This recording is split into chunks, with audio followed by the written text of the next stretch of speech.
Just like the street lights lit this town, like a fire in a blaze, gotta burn it down. Can't be afraid to leave this out.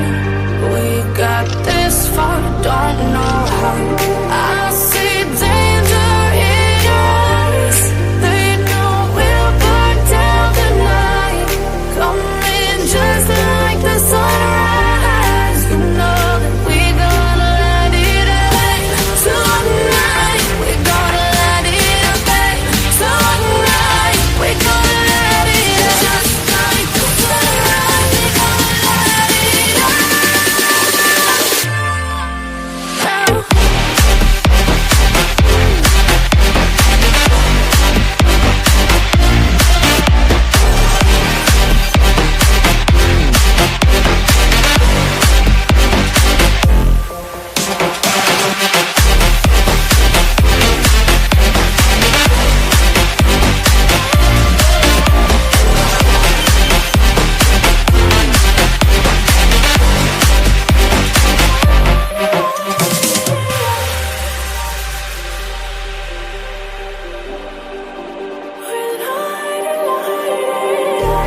Just like a spark that's breaking out.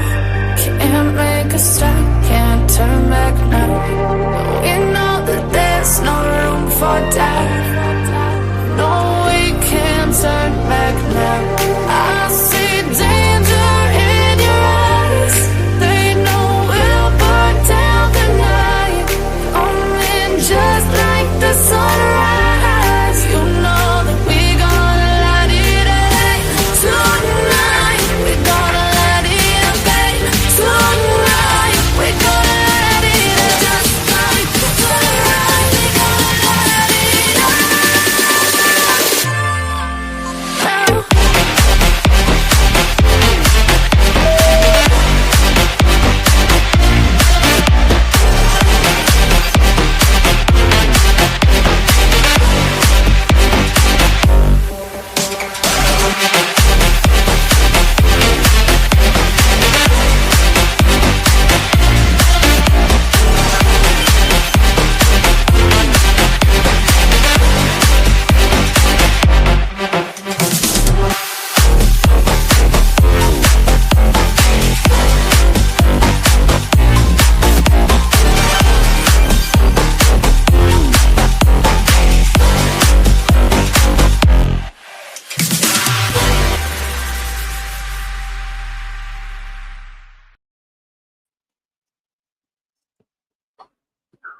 Hey guys, welcome into tonight's live. How's everybody doing on this Tuesday? Beautiful, beautiful Tuesday. And it's beautiful here anyway. So hopefully it was beautiful where you live. But welcome in everybody. If you're new to the channel, my name is Tanya or TitaniumBuilt. Welcome on in. I hate to do this, but give me 20 seconds. Sorry guys, 20 seconds.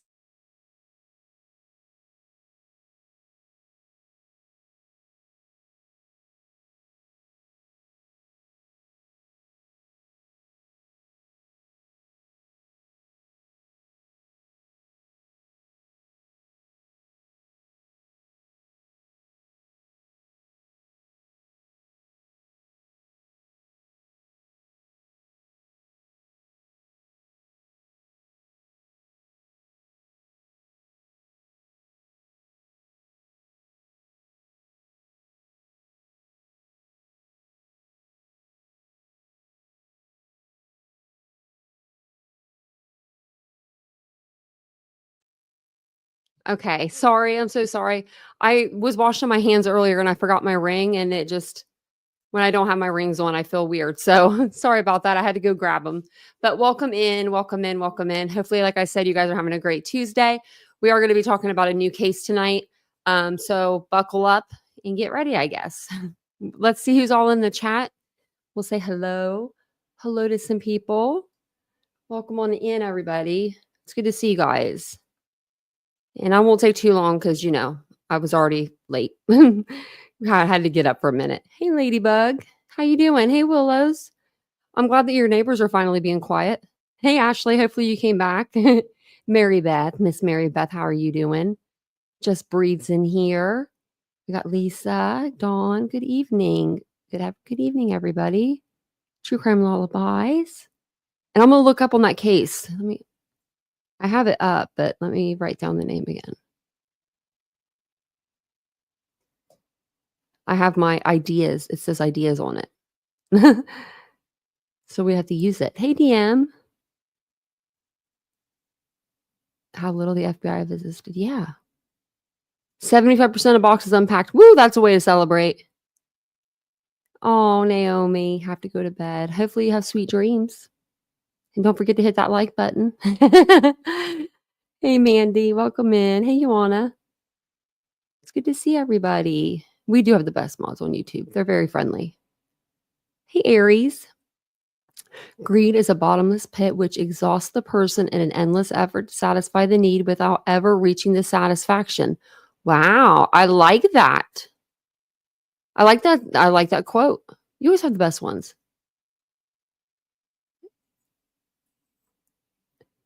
Who's scamming? I didn't see. I'll get them though. Hey, Catherine. Hey, Karina. I did hear that somebody in the community did scam for like a couple thousand. I could never. Like a couple thousand? Hey, Mike. I would feel so bad.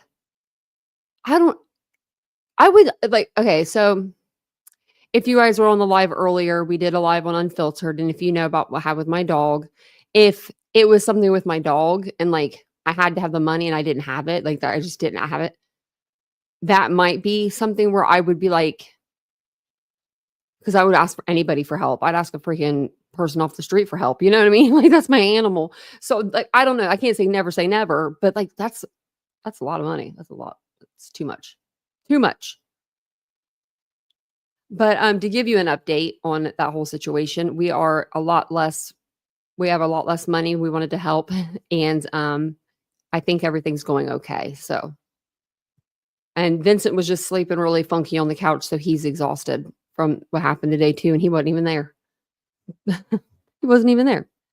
Let me see. I have to always just want to make sure I say it right before we get started.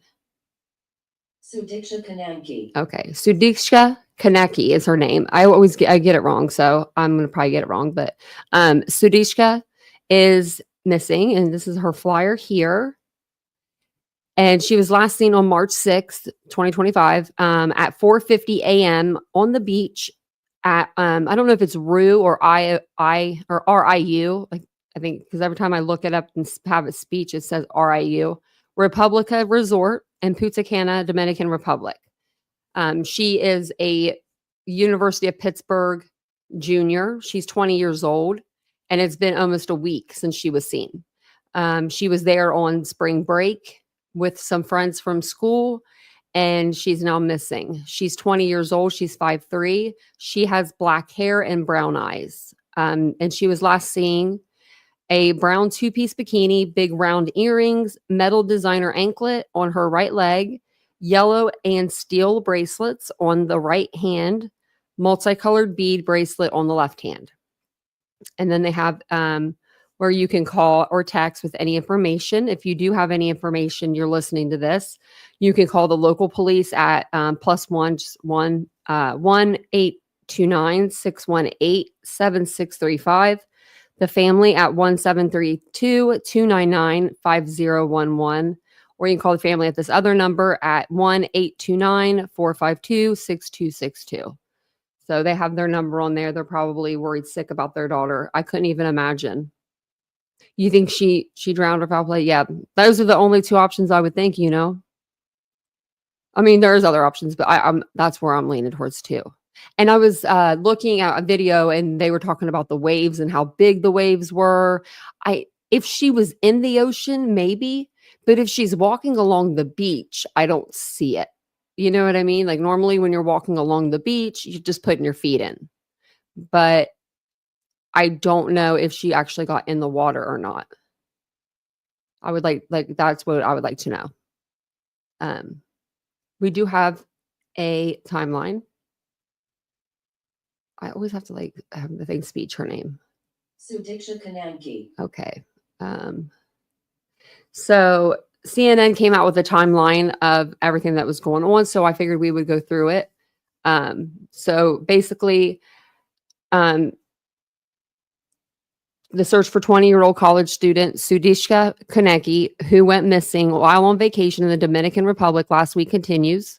And then here's a timeline of the developments. According to officials, occurred before, during, and after her disappearance. And I actually had a timeline of myself, but this one was a little bit more detailed, so we'll go over this one.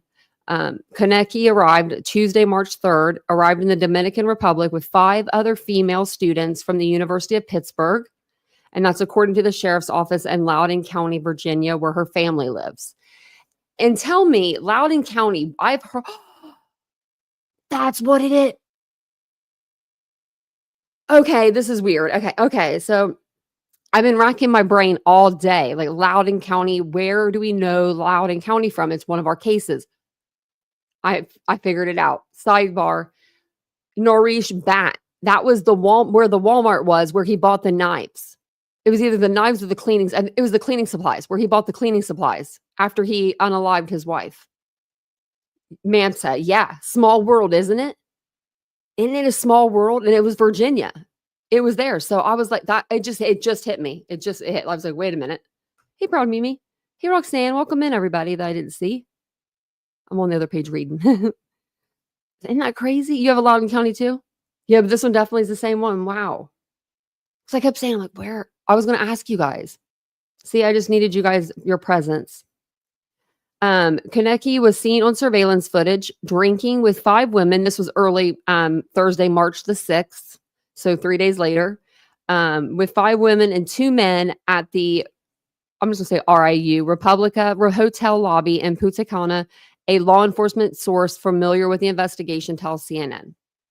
At 4:15 a.m. on Thursday, March 6th, Konanki was last seen on surveillance camera with 7 other people entering the beach at the Republica Hotel around 4:55 a.m. March 6th. So 4:15, they're seen on surveillance camera entering the beach.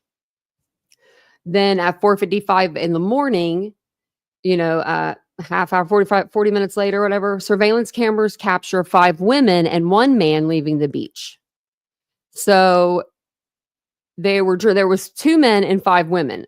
Whenever they, left the beach, it says there was 5 women and 1 man. 2 sources close to the investigation told CNN Konanki appears to have stayed behind with a man in his 20s. A man investigators believe was the last person to see her, according to law enforcement sources. At 8:55 a.m. on Thursday, March the 6th, surveillance video shows the man in his 20s leaving the beach area. 2 sources close to the investigation said. So 4:55, she's on the beach with him. 4 hours later, he is coming off the beach. Surveillance video shows him, but not her. And then around 4 o'clock that day, because they went on an excursion, like they had like a trip planned. I don't know why she wasn't going with them.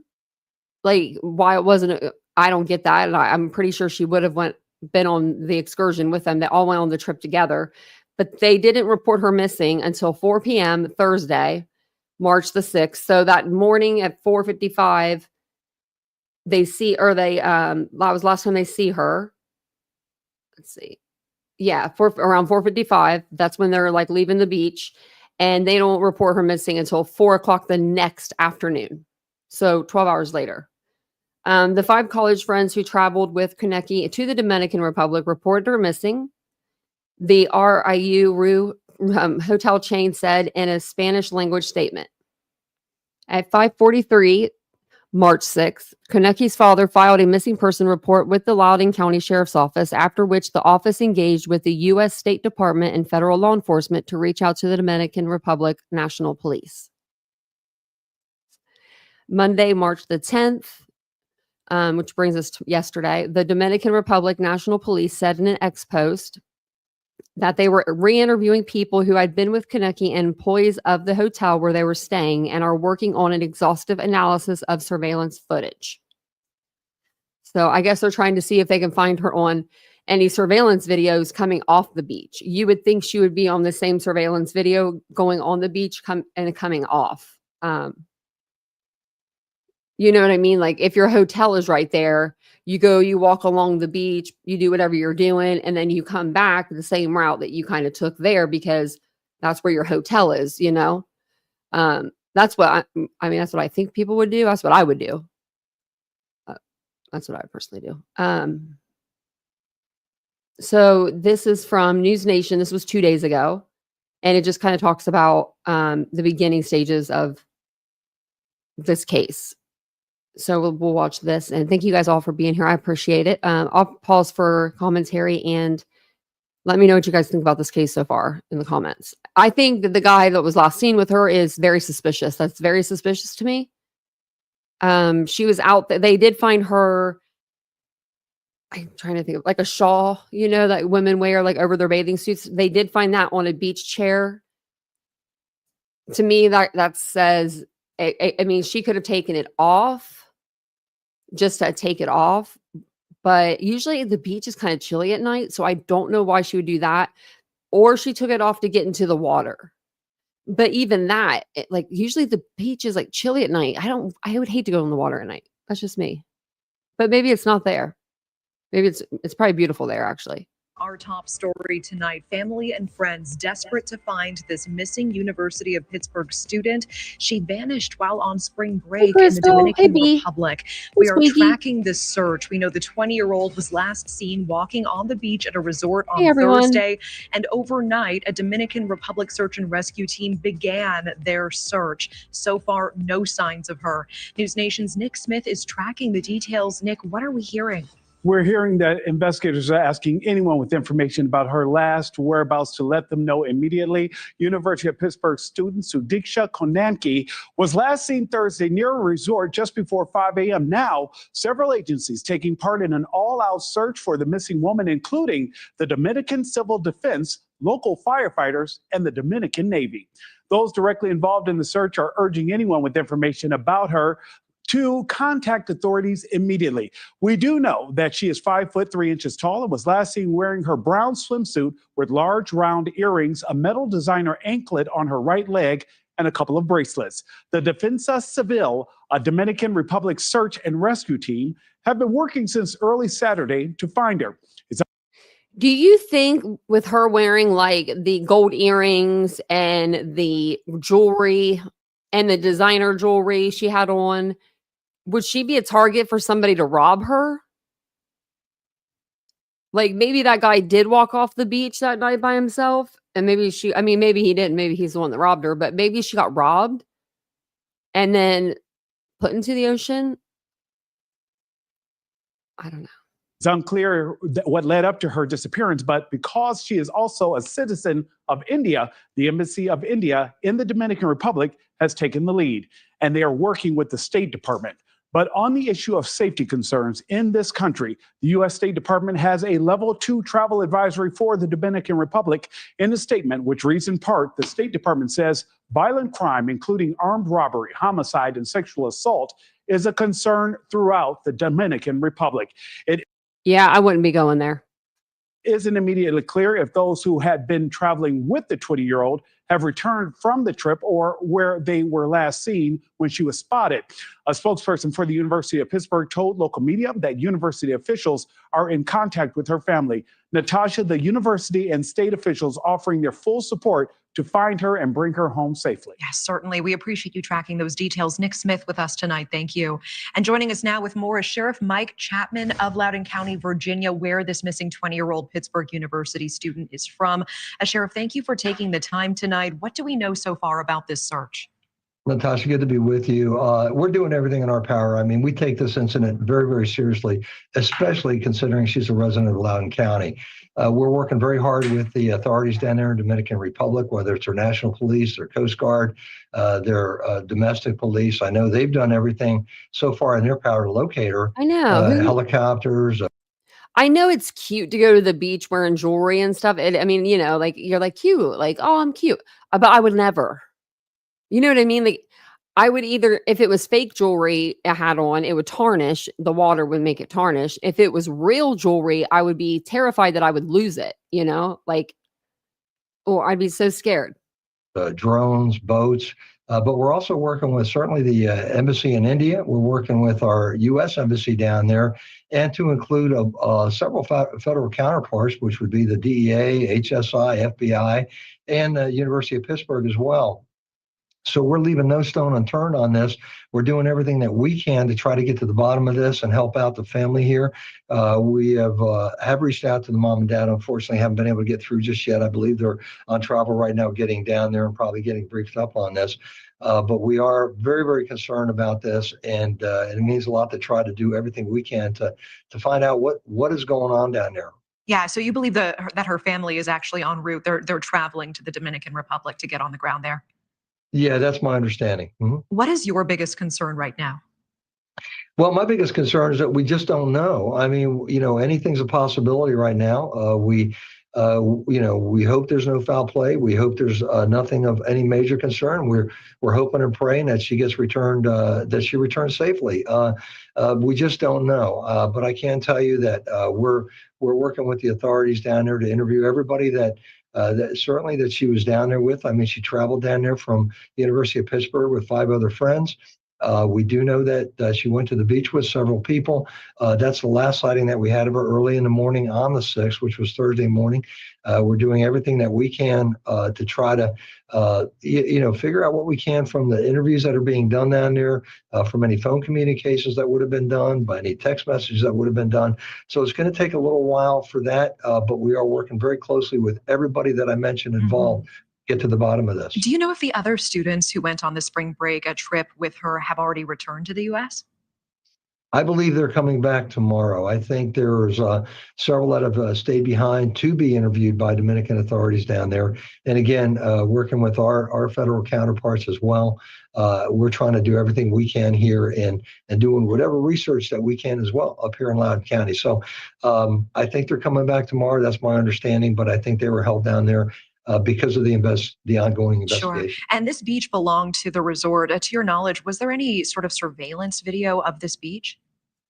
I believe there is some video there that we're working off of, and we're hoping to get as much information from that as we can, and to try to pinpoint the exact times that she was last seen, and try to figure out where we can go from there. Are there any leads at this time that you can share with us? It's an ongoing investigation. I think there are leads in the works here, but we are working very, very hard with everybody involved. It'd be premature for me to say anything more than that just yet, because we have so many people that are engaged in this investigation, and I don't want to misspeak because of that. And I want to make sure that whatever information that we get and that we put out is accurate. I hear that. Are you hopeful she's still alive? I'm always hopeful for that, and I certainly pray for that and for her parents, and we are very, very hopeful that that's the case. But we'll just have to see how this investigation unfolds, and we're doing everything in our power to try to find her. Thanks for watching. Man, I wonder what happened. Just imagine you're 20 years old. You at 20 years old, you feel invincible. I don't care who you are, you feel invincible. You don't think about I don't think you think as much about trouble. You're more free.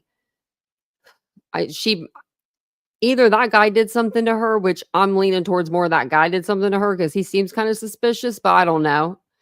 Or somebody else obviously did something. And if this was Natalie Holloway case, if this takes 18 years before we get an arrest, I'll be so upset, because that's about how long it took before they got him. Oh, and everybody, I don't know why you reminded me of that, actually, when I say, Lord, get out of my head. Taking a little sidebar again, our girl Sirius is not feeling well. So if y'all could just say a little prayer, send some good vibes, positive, good vibes that way. I think it would help her out, because I know you guys, when you pray, y'all, it works. I ask you to pray for me all the time. I'm like, can y'all work your magic? Because you guys do. this is a shorter video that I wanted to show you, but it was a girl that came on. She talked to Banfield and she was explaining, and she has a video of like the waves on the beach and like just how fast the current was going. I thought it was pretty interesting. So it's only a 3-minute video. We'll go through it and I'll show you. We'll show you what the waves looked like, you know, and the accommodations at the hotel. I cannot believe these accommodations. I would be so upset. I don't know how much they paid for these hotel rooms, but I would be upset either way. They like their key cards weren't working. They couldn't get new key cards. The electricity was going out. They had no air conditioning. It's bad. It was bad. It's been almost 5 days since anyone's seen a 20-year-old spring breaker from the University of Pittsburgh. Sudiksha Konanki left a hotel bar in Punta Cana in the Dominican Republic with a group of friends headed for the beach. Most of the friends were later seen leaving the beach, but Sudiksha stayed behind with a guy, and then the guy left without Sudiksha. My next guest was at the same resort on the same day. She says the waves were big and they were dangerous, and she has the video to prove it. Delani Sweeney joins me now live. Delani, the video that we were just showing, and we'll show it again, does show red flags that the conditions were very rough and that the swimming would have been very rough. Do you remember it being that way on that day that Sudiksha went missing? Yeah, I remember the waves being a lot bigger than they normally were. Me and my friends were on the beach, and I remember telling them that I was not going to go into the ocean because I know I could swim, but not that well enough to feel safe in the ocean. I know a couple friends that did go in, but they weren't in for a while, and there weren't as many people in the ocean as we normally would see. So we know, you know, from your account and from your video that the waves were rough, that the surf was rough. What about the danger of the beach itself? Did anybody at the resort or anyone in the DR ever say to you, be careful at night going down the beach. Don't go down this way or that way, or don't wander off our resort part of the beach. Or did you even notice lots of police or patrols on the beach? What was that like? There was no communication from the resort at all of, you know, this is our beach safety, to be safe. It was kind of just left up to your own discretion. I know we would go down and another group of people would go down to take beach pictures. And one night there was a security guard whistling at people to come in from the beach that were going in, but that was the only night that I had seen it. And we went practically almost every day down to the beach to take pictures. And that was the only night that I saw. But interesting that there was someone out there, a guard, who was whistling at anybody going into the water, like, come out, it's nighttime, it's not safe in there. I do have one other question. You had been quite, vocal on your social media about the terrible conditions at this hotel. I'll just tick off a few here. Key card out of your rooms, the water was shut off, the power was shut off, the AC wasn't working, there was no Wi-Fi, the towels smelled like vomit, there was bottled water that had to be used for everything, the food was bad, the drinks were bad. Do you think that maybe Sudiksha and the other kids and others were maybe down on the beach more than they would have been otherwise because the conditions at the resort seemed to be so bad? I think that 100%. I know people that got locked out of their rooms, and because of the power being out for hours, days on end, the customer service was not able to help them or, regenerate their cards to work in their room. So people were sleeping in other people's rooms. They were sleeping on the pool chairs. They were sleeping by the beach. They were staying out as long as they could because there's no AC in the rooms, and the room could get 80 degrees plus. 80 degrees plus. You have been so helpful, Delani. Thank you so much. And as we continue to look into these questions, I may call you again just to see if the accounts that we're hearing from down there match what you saw when you were there at the same time. Thank you for doing this. Really appreciate it. Thanks for watching. Go to join NN. Well, at least she didn't yell at us that time. Sometimes they yell really loud at the end. The resort probably did look nice online. That's what they probably got there, and then it all went to shit. Like, you know how they say, like, all inclusive, it was probably one of those deals. Like, oh, man. And then you got a bunch of college kids coming to celebrate, spring break. If that's what that town, or if that's what it's known for, I'm sure those hotel rooms are not the best anyway. I mean, they said the towel smelled like vomit. That would make me vomit. That would make me vomit. So we're basically just going in order when I'm doing these videos as they like had come out. So Law and Crime did a video. They did a video, and it's just everything that we know about the case. And I thought it would be good to watch it, like to wrap up everything that we've been talking about. And then I have another video from them that just came out like a couple hours ago. And it's a new video showing the missing student and the man that she was with on video before she vanished. So that'll be a good video to watch as well. So let's move over to here. Let's see, where are we at?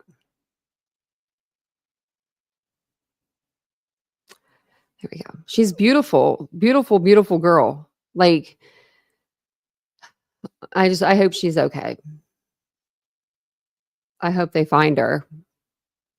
I mean,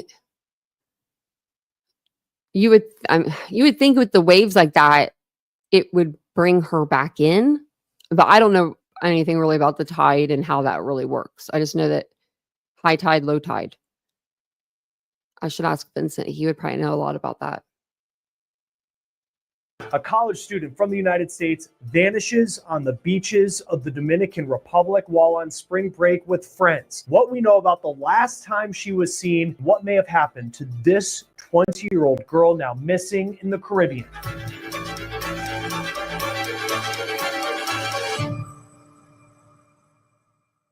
We are following a story that has been developing fast out of the Dominican Republic. It is a country where thousands of college students and young people go every year for spring break to escape college for a little bit, to go blow off some steam.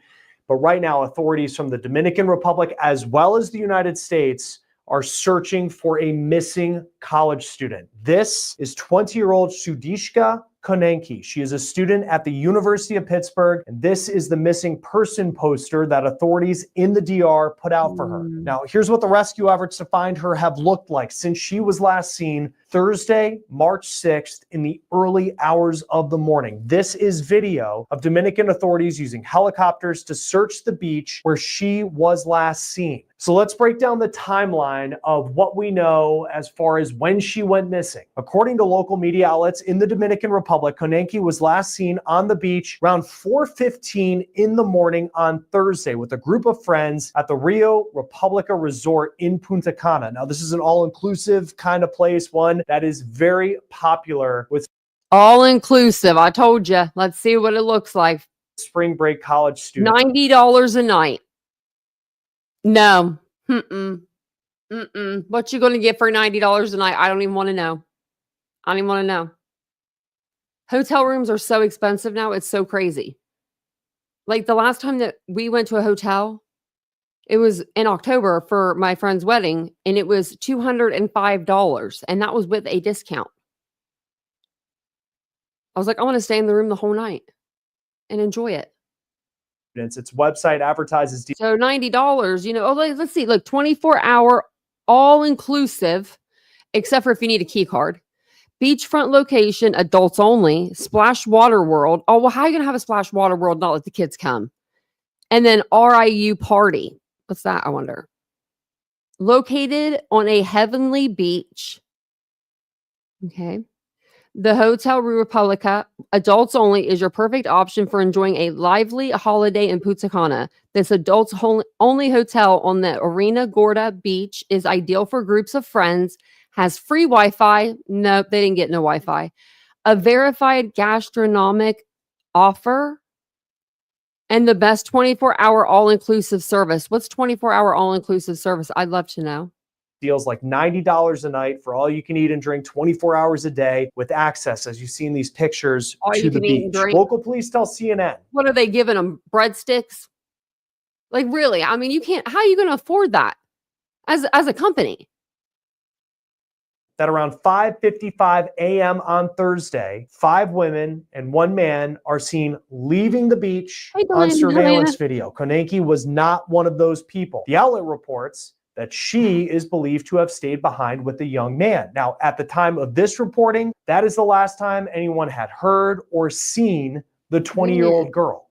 Konanki is, again, 20 years old. She is an Indian citizen, but a permanent resident of the United States, and she resides in Virginia, just outside Washington, D.C. The local sheriff's office in Virginia put out a release saying that they are working with Dominican authorities on this search. Konanki's dad spoke to CNN from the Dominican Republic and said that his daughter arrived in the Caribbean nation on Monday last week for spring break, and she was planning to study pre-med when she returned to the University of Pittsburgh in hopes of one day having a career in medicine. Now, her dad, again, now in the Dominican Republic, said authorities have told him that they have searched the area of the beach where she was last seen multiple times. And here are more images from Dominican authorities of that search. So now we've gotten to the part of the story where anonymous media reports can make it difficult to try and put a timeline together and to understand exactly what the authorities think happened at this point. According to CNN, the young man who reportedly stayed behind with Konanki was last seen leaving the beach at 9:55 in the morning alone, which is roughly 4 hours after that larger group of people left around 6 a.m., leaving Konanki and this young man behind. And per CNN, Konanki's friends alerted the authorities that she was missing around 4 p.m. Thursday, which is 12 hours after she went missing. Now, that young man, who was last seen leaving the beach at 9:55 in the morning, was interviewed by Dominican authorities, and it's unclear the story he gave, but police, according to CNN, are still trying to corroborate it. Then you have what ABC News is saying, with their sources telling them in Punta Cana that they believe Konanki at this point died of drowning. Their sources are telling them that Konanki and this young man went for a swim before the sun came up when it was still dark out, when they were left behind, and then Konanki was caught up by a big wave and drowned. ABC says their police sources say that friends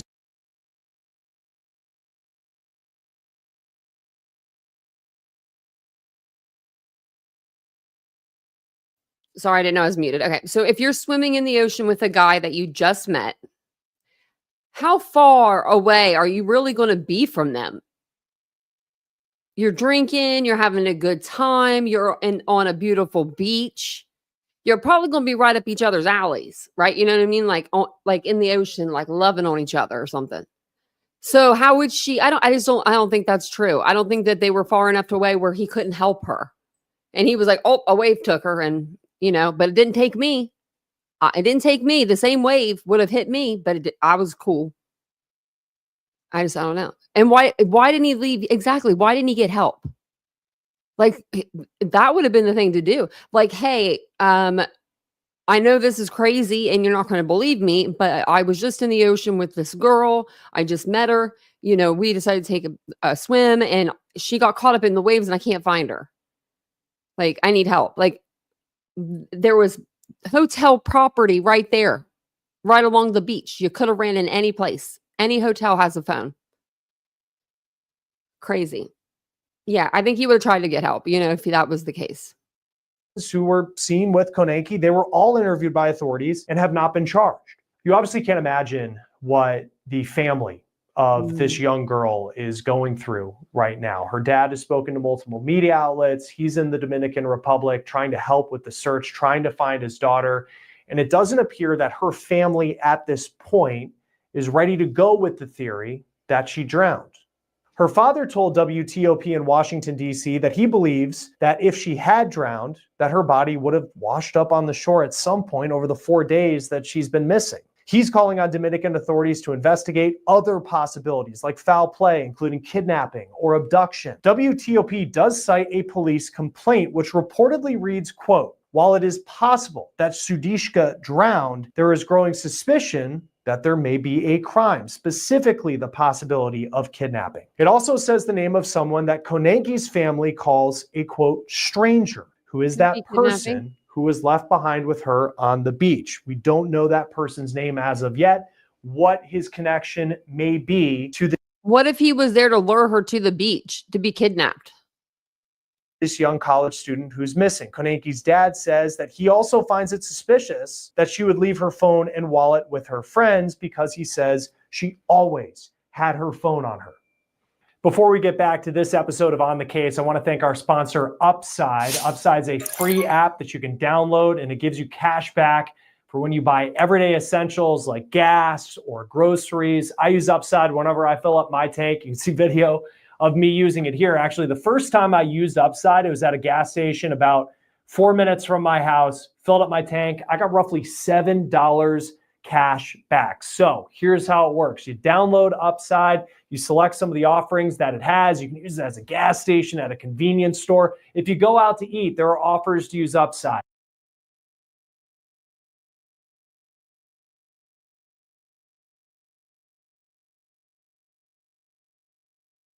Tank of gas using Upside.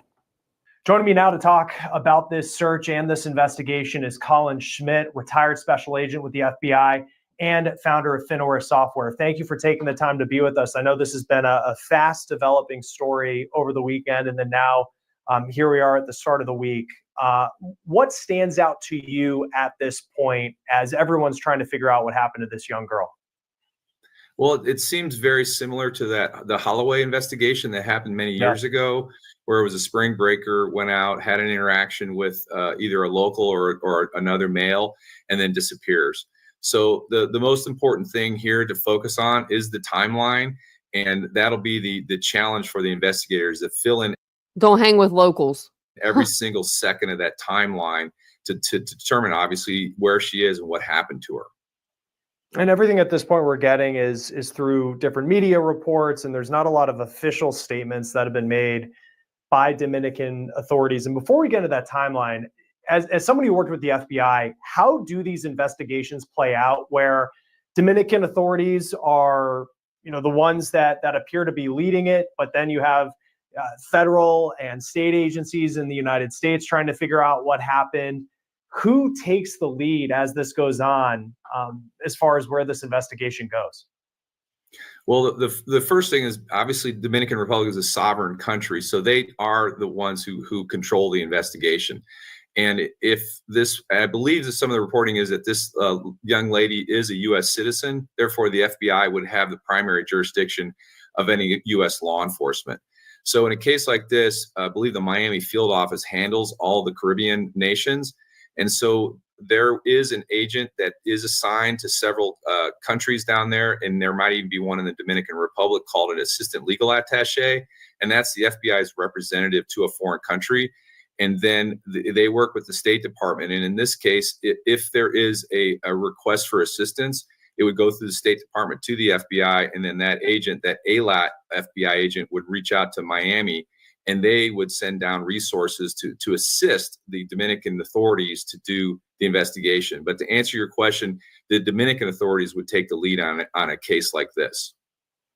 Because what does that assistance, because we always hear, and I know even she was from Loudoun County, Virginia, and the sheriff's office there said that they're trying to assist any way they can. What does that assistance actually look like in these types of investigations?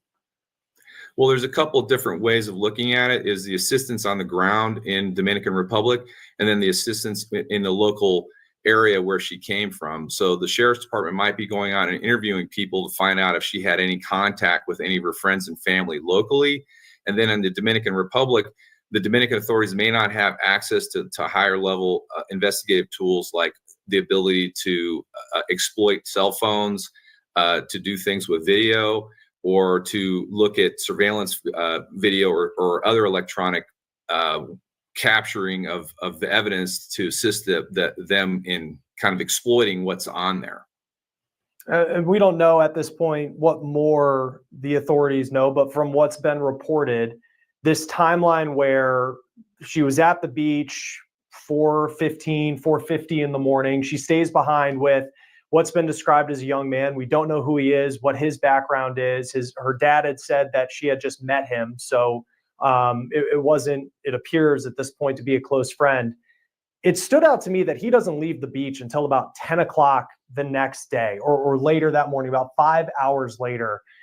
If you're one of the investigators involved here, how suspicious is that? Because I just think of the sun comes up at 8 o'clock in the morning. So it's not even a case if you say you fell asleep on the beach that you woke up and then you went to go find help. It just seems really suspicious. Well, it comes down to the attribution of where that information came from, that he was on the beach till 10 a.m. So the first thing, if that's his statement, it was 8 a.m. That needs to be corroborated. It was like 8 a.m., I believe.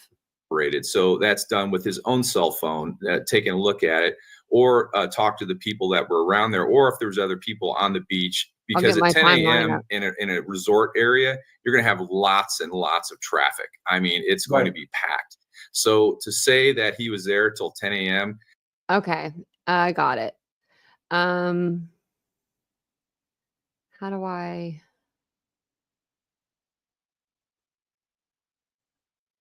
Okay, how do I do this? I don't know why it's doing that, but okay. Where did I just see it? And right here. Okay, so can you guys see this okay? Yeah. Oops. There we go.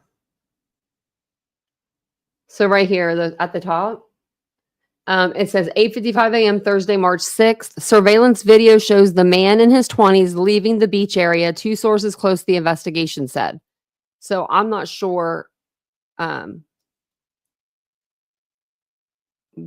not sure, if they're right on their timing or not.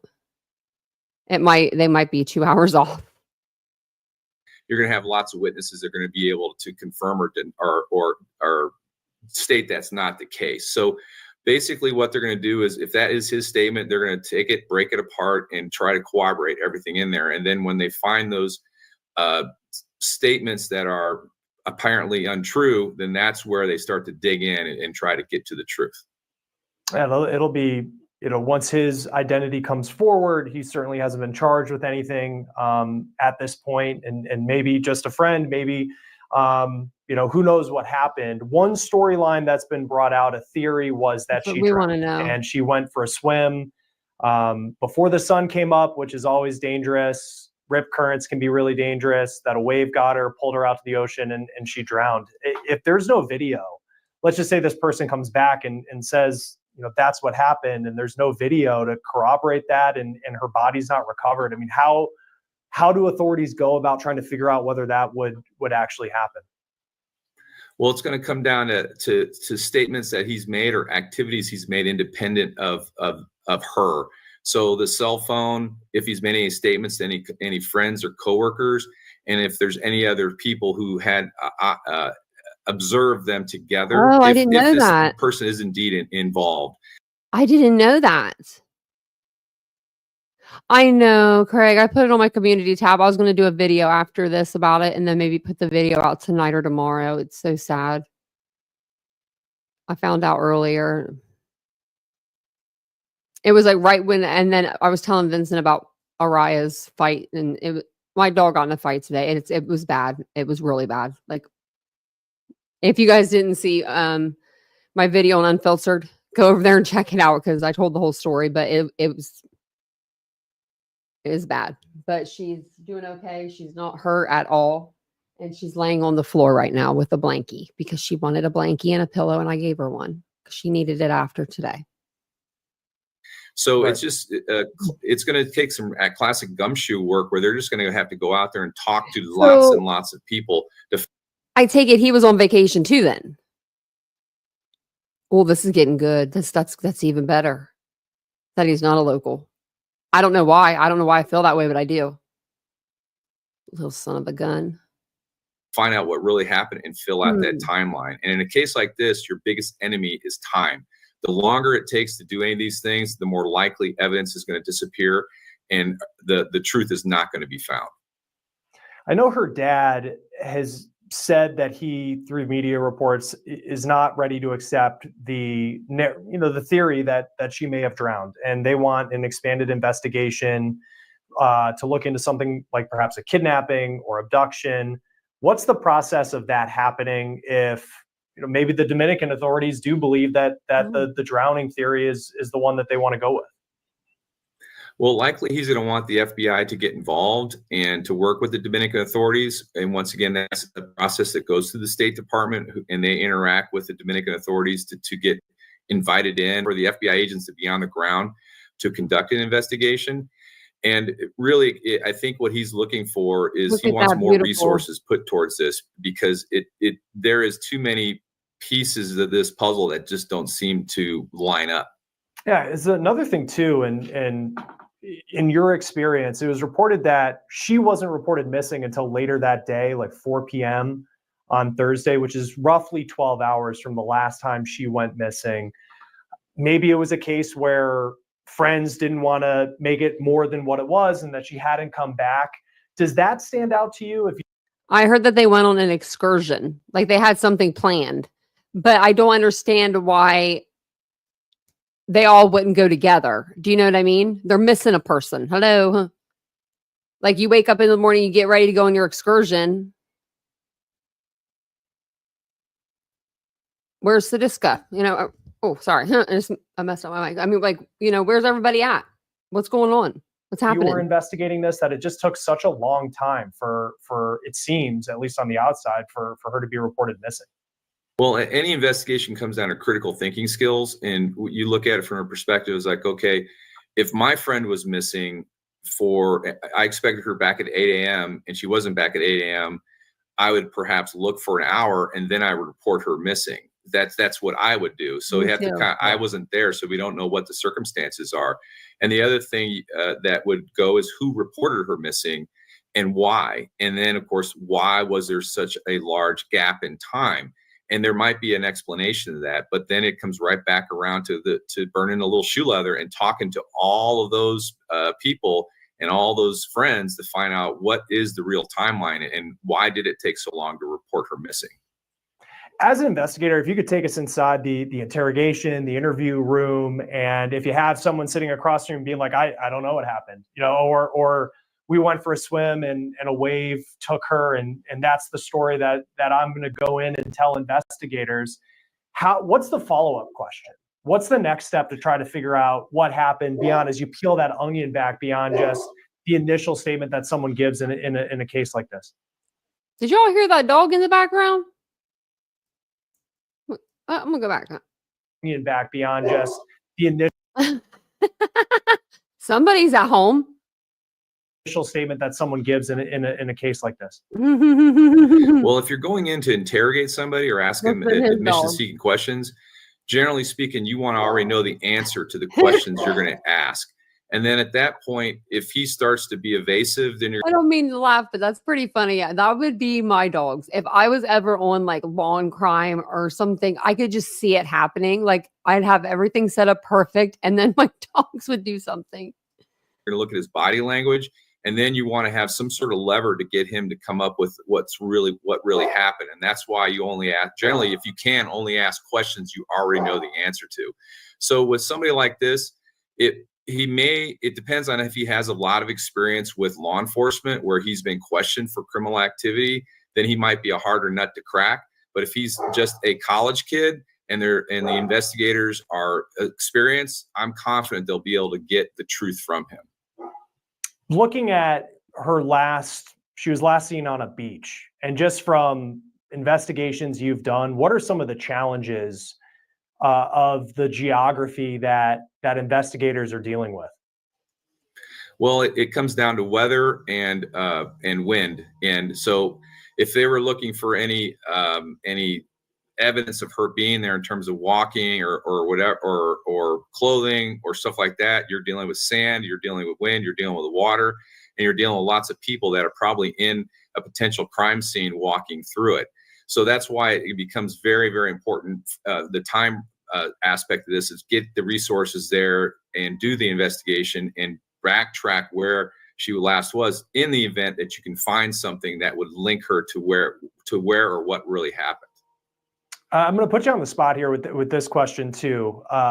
So if you don't have an answer to it, I totally get it. But her dad had mentioned that he believes at this point, and I can't imagine what he's going through without a doubt, but he believes at this point that her body would have washed ashore over the 4 days she went missing had she been, had she drowned, had a wave taken her. I don't know what the conditions are in the Dominican Republic right now and what the rip currents look like, but how likely is it that if a body gets taken by a wave that it actually would come back to shore as opposed to kind of being lost at sea forever, even if it was from a shoreline?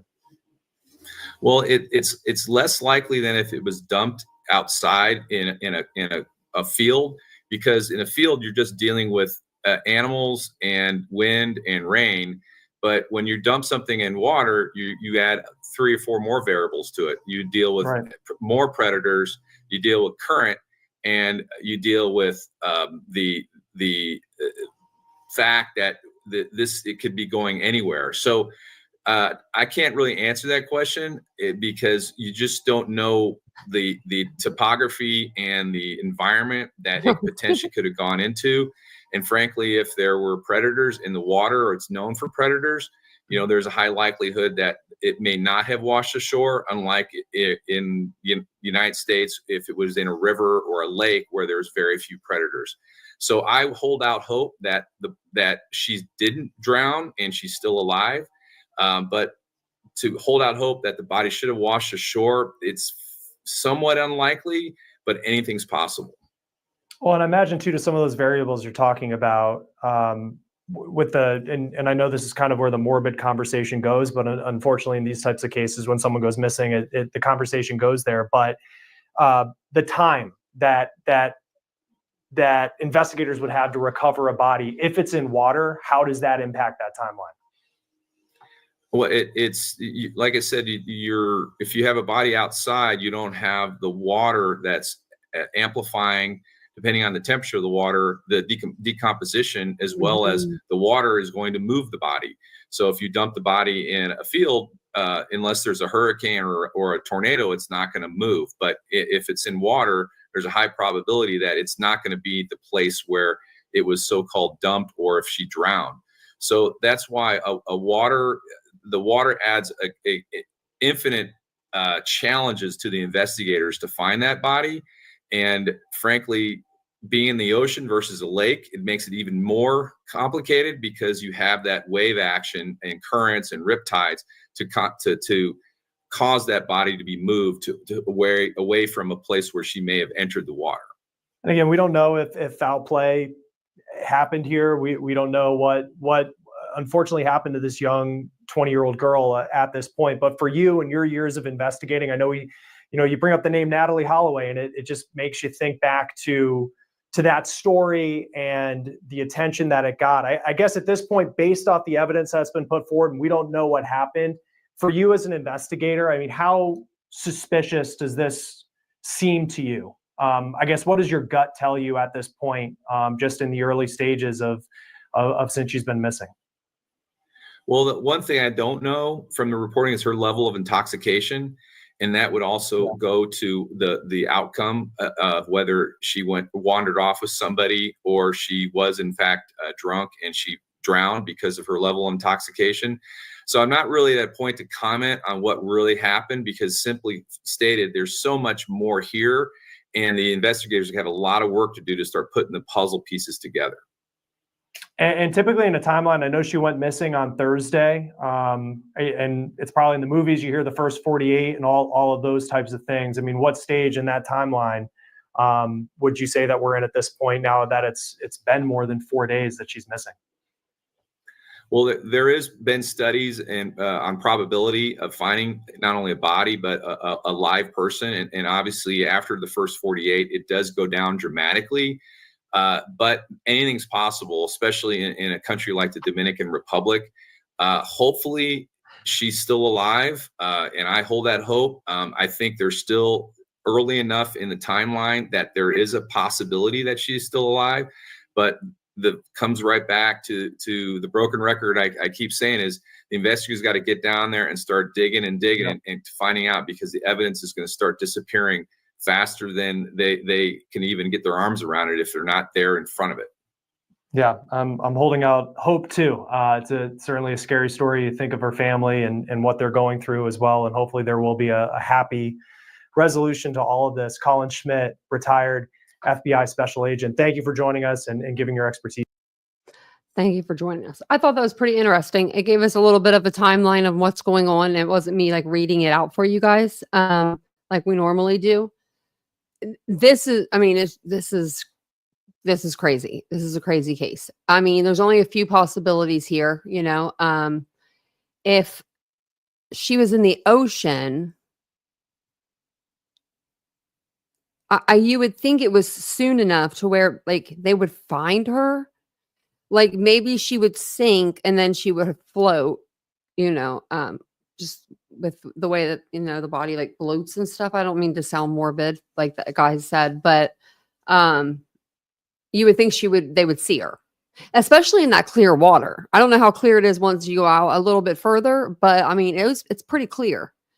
Now, if she's not in the water, could she just be shacked up with somebody? That's a possibility. I don't think that's what it is. I don't think that's what it is at all. She could have been kidnapped. That's a possibility.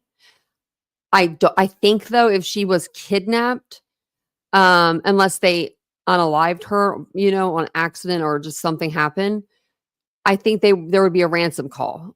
If someone kidnaps somebody, they usually want something because out of it. You know what I mean? So I would think that there would be like some sort of call to the parents or to the police or somebody, So, I mean, the only other option is something with that guy. Or why would she tell him to go ahead and go, right? Go ahead and go. I'm just going to stay on the beach by myself. And then I'm going to get in the water by myself. She seems like a smart girl. She was going to go to med school. I think she's smart, like she's smart enough to like when the current is bad, like I would think that she would know not to get in there. I would think anyway. I bet that was fun, true crime lullabies. Some days I feel like that would be cool to do something like that. Like just, you know what I mean? Just like travel or something like, or do something simple, like just by yourself though. Like, and not because you just like not because I don't like Vincent being around me, but just like because I don't ever do anything about myself. I'm always with him. We always together. So it says no suspects in this one. So we'll see what they have to say. I listened to a little bit of this earlier. It's like 4 minutes long, and then we'll wrap it up with a video from Long Crime Again. They do the new video that shows her with the guy on the beach. So. Or heading that way. CNN says that police told them, he said they went into the water for a swim. I'm trying to make it big. Can I do it? Sure. Police said he also said a wave may have swept Sudiksha away, or that maybe she was gone and left while he was passed out on a chair. Police also said he remembered seeing her wading in the knee-high surf towards her clothes. But they say for now he is not a suspect. It's been 4 days though, and so far all that's turned up is knee high. That'd have to be one hell of a wave to knock you down if you're only knee high out there. That's not very far. It's been Sudiksha's sarong on a lounge chair. Joined now by Sheriff Mike Chapman from Loudoun County in Virginia, where Sudiksha's family lives. Sheriff, thank you so much for being with me. Is there any update that you have on this case? We're just working very closely with our authorities down there. We're, certainly engaged with our counterparts, not only from Dominican Republic, but at the U.S. Embassy down there, FBI, HSI, DEA. We want to make sure that we're getting all the information that we can, working very closely with the Dominican authorities here. I know they've done an exhaustive search here. We're still working through the witnesses here. I don't have any direct communication with the witnesses myself or any firsthand knowledge other than what we're hearing from the investigative standpoint and what's going on with these. And there is some concern, obviously, with some of the inconsistencies in the stories, and it is starting to really bother. Right. That's what I want to get to. Sometimes there's a language barrier. I'm not sure how helpful those authorities have been. So I'm going to ask you a multi-part question. Are you happy with the cooperation of the local authorities? Do you feel that the questions and answers that young man has been through with them have been turned over to you appropriately, that maybe translation is needed, you want to investigate and ask your own questions and you're not getting that? Where does that part stand? Well, it's my understanding that that people that were with her and witnesses that were there have been interviewed several times, and I believe on the several occasions there has been some inconsistencies with their very own stories, and that does bother me here, which really begs the question: what really happened there? And and I do know that there was some speculation that she may have drowned. I think it's way too premature to make an assumption like that. See, that's what I heard yesterday, that she like drowned, and it made it sound like that's what happened. So I wasn't even going to like cover this case. I was like, oh, they found her, she like drowned or whatever. But no, that's just what they were trying to say. Like, I think the Dominican Republic are trying to close this case quick and in a hurry. There has been. It probably doesn't look good on their tourist. Like, does anybody want to go to the Dominican Republic right now? I don't. No sighting of her in any capacity here. So it's very important that we go through all this, that we do some detailed investigation. We are working closely with Dominican authorities. We do have our folks that are hand in hand with them down there. So we're trying to get the best information that we can, but we're not the lead on it. It's their country right now. And until we get something more concrete, it's really kind of, it's a little difficult for us because we're working through somebody else. Do you know if that young man who was last with her is an American citizen? Have you had a shot at interviewing him? Have the FBI had a shot at interviewing him? Do you have the proper transcripts from the interview that the locals did with him? I would say that he was an American citizen, and I would say that as far as the communications go and the interviews go, I believe that there's interviews that are being done hand in hand down there.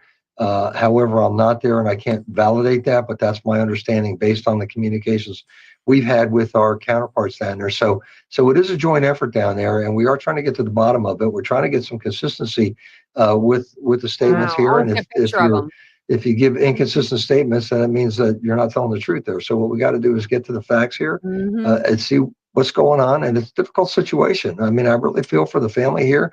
This is a missing person out of our jurisdiction, out of Loudoun County. We treat every one of these cases very seriously, and this one extremely. It's an extraordinary case, and we want to make sure that we're doing everything in our power to get to the bottom of this, because we feel really bad for the family. It's a very, very difficult thing for the family to be going through. Friends, I wouldn't.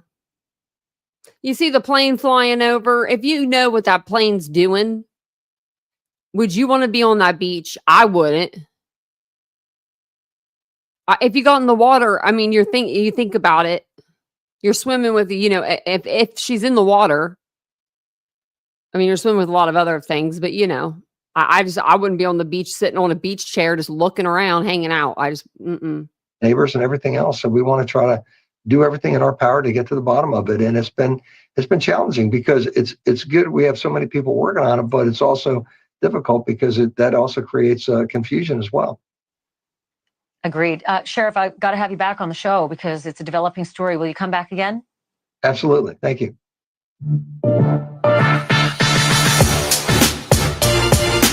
CNN says that police told them. What the hell was that at the end? What did we just witness? Absolutely. Thank you. Oh, it was another show. Okay. I was like, what was that noise? Like that music. It was the Kardashians. It just went to the next video. I was like, what is that? That made me laugh because I thought it was like music at the end of Banfield like that. So apparently he's a US citizen. I did not know that until you guys told me. Thank you for telling me that. Because I only watched half of that Banfield episode, and this one I didn't get to watch because it just came out. So we're gonna the next video we're gonna watch together, and this will be our last one. But like I said, there's not a lot of possibilities on what happened to her. I feel like, I mean, there are a few, but I don't feel like there's a lot. We know that she didn't leave the ocean or the beach. As far as surveillance has seen so far, I mean, that's what they've been doing, is going through surveillance video all along the beach, trying to find out if she did, somehow come out and they didn't see her on the, the camera that she went in on. In my personal opinion, I would think that you would come in on the same walkway as you go out on. That's what I would do. I don't know what other people would do. I don't know, but I would just want to, because I would know where it's at, and I would know, like, I'd be more familiar, because you're not familiar with things there, you're on vacation. So I would think that the camera would pick her up. So maybe they're going back through and scrubbing it and just looking again to make sure they didn't see her. But as of right now, they're saying that they didn't see her come back on camera. And to me, that screams something bad happened to her out on the beach. There's a reason why she didn't come back, on camera. Now, maybe if someone did do this, they took her out to the ocean, took her out far. But if you're thinking about that, you're carrying dead weight, and that's extremely heavy. So I don't know how far someone would be able to carry somebody. I don't know. My brain is just trying to think of like all these things. And do you think she drowned with the guy there? Like, maybe they were swimming apart, maybe they weren't they were like, maybe social distancing, like not really, but you know what I mean? Maybe they were like 6 feet apart. But yeah, exactly. If it was an innocent accident, why not go to the authorities immediately? Right. They did find her dressed on a beach chair. Yeah. Yeah. So that's why it's like, it almost is like, well, she probably went swimming then, right? She took it off, but somebody could have taken it off of her and staged that. I don't think that anybody did that, but it is a possibility.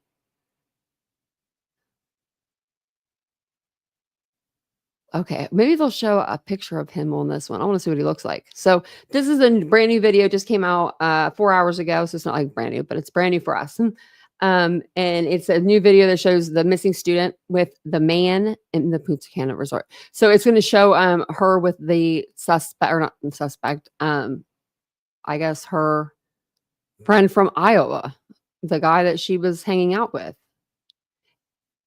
Oh, Brand new surveillance video just in, showing the last known moments of a missing college student in the Dominican Republic right before she vanished. We're learning new information about the man she's seen heading to the beach with, what he is reportedly telling authorities, and why there are reports that his stories don't add up. We're on the case presented by Law and Crime. I'm Chris Stewart. Hold on.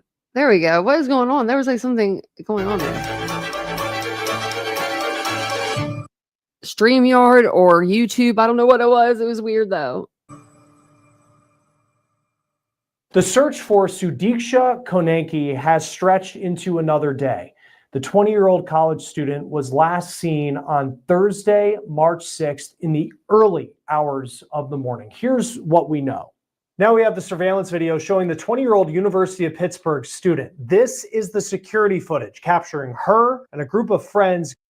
And she's going to be the one in the front with the guy. Going to the beach around 4:15 in the morning at their all-inclusive resort. And you can see the person believed to be Sudiksha with a man in a cutoff t-shirt. That is the person she is believed to have been with before she vanished. This video was obtained by Dominican. People wear cutoff t-shirts still?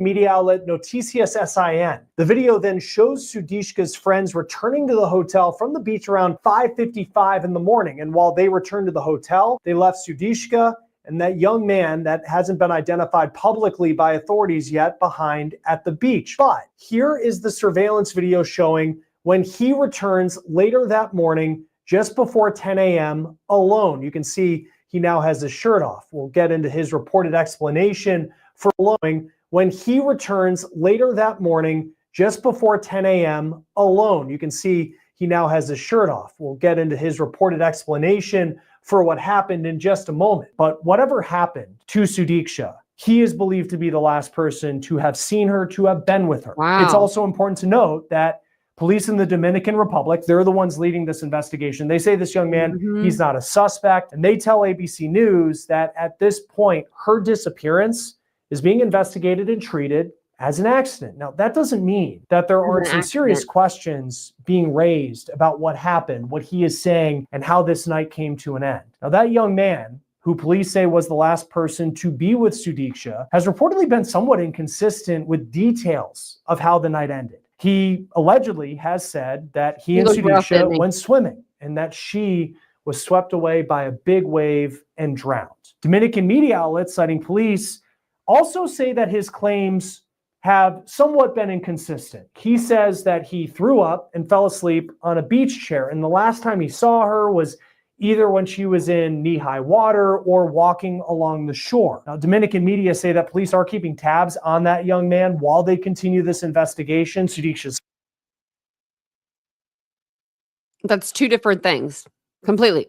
She was out of the water on the beach, or she was in the water knee-high deep. Either way, I don't see a wave. Like, do you think a wave would take her out like that? Like knee-high? I've been on a lot of beaches. I've been in a lot of oceans, and they've knocked me over because, you know, those waves can be strong. But never when I'm just like hardly in the water. You know what I mean? Like, I've got to be pretty far out there before I feel like the current gets me, but maybe not. But he does look rough. His father says that he doesn't know who he is, meaning Sudiksha perhaps met him while she was at the resort on spring break. It's obviously a place this time of year very popular with. You could tell by the way they were walking with their arms around each other, just looking like they were in love.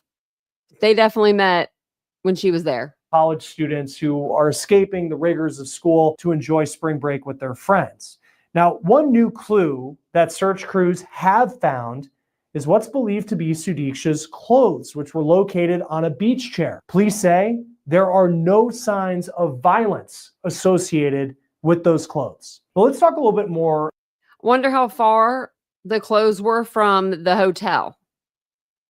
About this resort, because according to the account that this young man gave police, he had been drinking. It's unclear whether Sudiksha was intoxicated at the time of her disappearance, but this resort, it's seen as a place where college students can go and enjoy a bar 24 hours a day. We looked online and you can get packages for as low as $90 a night that has 24-hour bar access. And while authorities are piecing together what happened by talking to Sudiksha's friends, of course, that young man who was the last person to be seen with her, search crews are searching through land, sea, air in hopes of finding any more clues that could answer what happened to this 20-year-old girl. This is video that the civilian defense in the Dominican Republic posted on social media showing their search efforts. We know along with Dominican authorities, U.S. law enforcement, including the FBI, are involved in this search. Sudiksha is an Indian citizen, but a permanent U.S. resident. She lived in Loudoun County, Virginia, which is outside Washington, D.C. And the Loudoun County Sheriff has said that his agency is assisting with this search. And he told News Nation today that he thinks it's too premature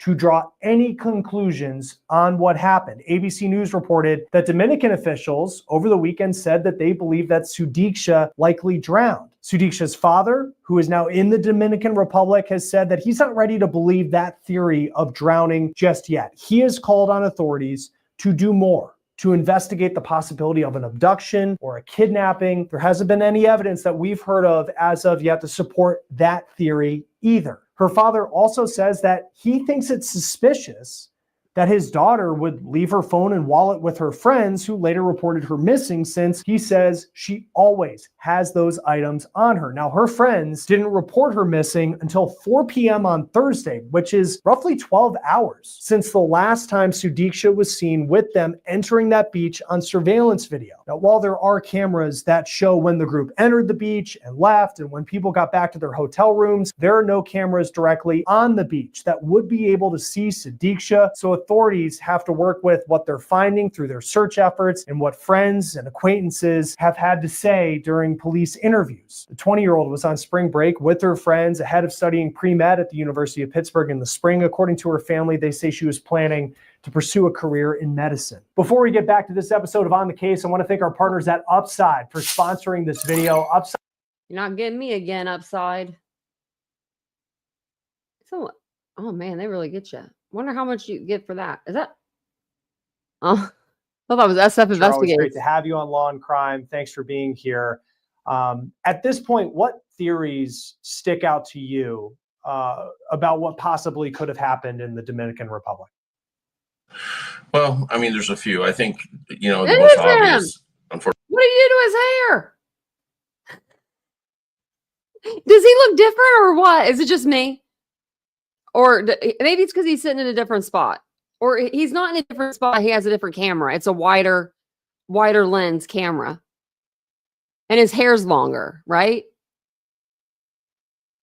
Okay, because I didn't even know it was him. I thought it was him, but I didn't even know. Unfortunately, it would be a drowning scenario. You got alcohol This is a part of Punta Cana that is notorious for rip currents. In fact, this same hotel has had 5 drowning deaths since January.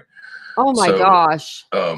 It's not unusual. But then, of course, as I'm sure the FBI and everybody's looking into, until they have a body. If you have 5 drowning deaths or whatever, and since January, we're only in March, you should have taken precautions way before then. Have a lifeguard out there. Tell them not to be going in the ocean at night.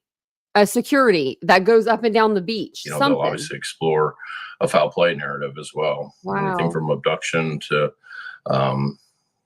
something going wrong with the male that she was with. But I think right now, in my mind, as an investigator and as a search and rescue specialist, drowning is likely. And I know you've investigated a lot of different missing persons cases. What type of evidence would need to be seen for foul play to even be still more of a possibility than maybe that drowning theory, which really seems to be the one that authorities are treating it as at this point? Sure. Well, this resort in particular, I'm sure has a ton of surveillance, probably a lot more than we've heard about. I'm sure that even the beaches are covered from longer distance surveillance cameras. And also, the rest of the group didn't come back up from the beach until 5:55 a.m. And I believe dawn is about 6:15ish there. So this was not, the dead of night. And that's when workers will start being out there to set up lounge chairs and whatnot. And so I think it's going to come down to, witness statements that saw him and what his actions were, if he was looking for her in the water or if he was truly just passed out, I think, which is something he claims. And then, of course, if they find any, I don't know if she had her cell phone on her or not, but obviously a lot can be done with that with Celebrite and, it means like that. But I think it's going to come down to surveillance and obviously the interviews of the rest of the group she was with. In your experience with these interviews, because I think to your point, there's been drowning deaths at this resort in Punta Cana, but when you have a case where at an all-inclusive resort where, let's face it, they're college kids, probably been drinking all day. The male that she was with has said that he passed out. He threw up and passed out on the beach.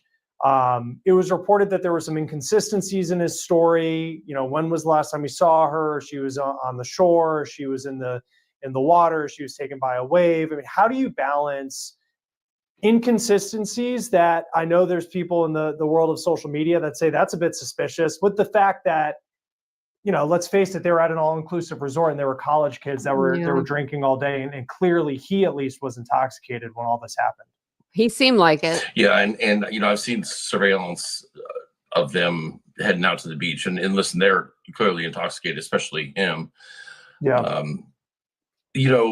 As far as, balancing that all out, it's really going to come down to, what the actions were. I know he's given these different stories, but we don't know if those are truly different stories or if those are different stories that have leaked out to the press. Right. Another recent case in a drowning death that I was investigating on Riley Strain in Nashville. Same thing happened. There was a lot of stories that were out there that we knew were not true as investigators, but we couldn't really clarify at the time. So, I don't know if he's actually, if authorities are actually claiming that he's given different stories or if the press has heard different stories. So, come down to that. Now, if he has given different accounts, that's a problem. That's a real problem because there should only be one story. But I also believe there's going to be other eyewitnesses out there of what his actions were at the time because the sun was coming up. And by the time he left the beach, there was a ton of people probably already out there. So it'd be interesting to know if he was truly asleep or if he was looking. Why didn't he summon help immediately? There were certainly people around 6 a.m. You bring up a good point there because a lot of the information that we've been getting here in the United States has been through police sources in the Dominican Republic. Some speaking, I know, to like ABC News, some speaking to the local Dominican outlets. So it is hard to kind of piece together I didn't mean to pause that right there, but Steve made a good point when he said, there's going to be workers out there around 6 o'clock or after 6 o'clock, putting out, the chairs, the cabanas, things like that, setting up, the beach for the day. When I'm wondering when exactly they found her clothing, because you would think it would have been pretty fast, right? If they're out there setting up lawn chairs and setting up all the chairs and they see clothing sitting there. Now, at that time in the morning, she wasn't considered missing, right? So I'm surprised the people who found the clothes called the police, and they, you know what I mean? Like, why didn't they just take the clothes and maybe throw them away or set them off to the side? Because I'm sure a ton of people leave stuff at the beach every day. So it had to have been recently that they found that, you know what I mean? For them to know not to throw it away or get rid of it and to call the police. It's just, why didn't they find it earlier? Like sooner? What's fact and what's truly the case, though this timeline is coming together that they were drunk at the beach and potentially she drowned. When you do search and rescue efforts or searching for missing people, what are some of the challenges that the ocean provides when it comes to getting evidence? Yeah, so I mean, these rip currents, well, anytime you mix alcohol with water, I mean, water, even with alcohol, is just so deadly. So much can go wrong in water. And then you mix in alcohol and rip currents, and we don't know what type of swimmers they were. And listen, I know when I was on spring break and everything, especially in different countries, you kind of feel bulletproof, right? You go down there and it's just not the case, and tragedy, can happen. But then it's from a search and rescue point of view, if somebody is in the water, it becomes a whole different challenge, because initially that person's going to sink and they're going to stay like that for, depending on the water temperature and their individual body dynamics, they're going to stay under there for a couple days before they surface again. And then you have a very limited amount of time to find them before they're going to sink again. And so it's a big challenge. And that was my next question, because I know her father, who's in the Dominican Republic, and you just can't imagine what he and this family is going through right now, trying to find some sense of closure in hopes that maybe she's still alive. But I know one thing that he had said was that she would have come ashore if she was drowned. She came ashore. Rip currents. How difficult is it to recover a body from the ocean, especially if it's someone who's taken by a big wave or a rip current in a place like Punta Cana? Yeah, sometimes they indeed will come ashore. However, with the rip current, it is a current that's actually taking you away from the beach. It's going against the the wave pattern, and it's actually shooting you out into the ocean. And from there, once you drown, you immediately start to sink. And once you're on the bottom, you're not in that current anymore, and until you float again, which takes a couple days. So there is a window of opportunity. It depends how far you get taken out to sea, and you're not guaranteed to wash up on shore. In fact, one of the people that drowned in January for the same resort still has not been found. So it's not a guarantee. And now we all hope that if this is the case, she's found, obviously, so the family gets closure, but it's not a sure thing that she will just wash ashore. Beyond just obviously a body, but I think of some of the images we've seen of the helicopters that have been flying over the beach as they've been doing these search efforts. If you're in that helicopter, what are you looking for? That, I mean, clearly a body, but I mean, that's a lot harder than it seems when you're up that high and you're looking for something in the ocean. I mean, how do you go about trying to find some sort of evidence along the beachfront? Sure. So what you're looking for is actually it's not even in the form of a body. It's just kind of a mass of water that looks a little different, a little denser. But it's incredibly hard, because if there's any waves at all, it's constantly shifting that. It almost looks like a blur pattern. And if there's white caps, it makes it really hard. But if it's dead calm, the water becomes like a mirror where you can't see through it. So it makes it really hard. But there are also modeling programs that will can now predict the float pattern of somebody that's been washed to sea based on the current tides and everything. I don't know if I assume they probably have it down there. I know our U.S. Coast Guard and search and rescue teams that specialize in water rescue have it. If they don't have it, I'm sure it's been made available to them. I'm sure we're offering all the assets we can with FBI and everybody involved. But it's just because you got a helicopter view, it does not make any guarantees. It's still very, very hard to see, even in clear water like that. Knowing that you have the Dominican authorities that are leading this investigation, but the FBI is involved, you even have her local sheriff's office in Loudoun County, Virginia, that's been making statements about assisting.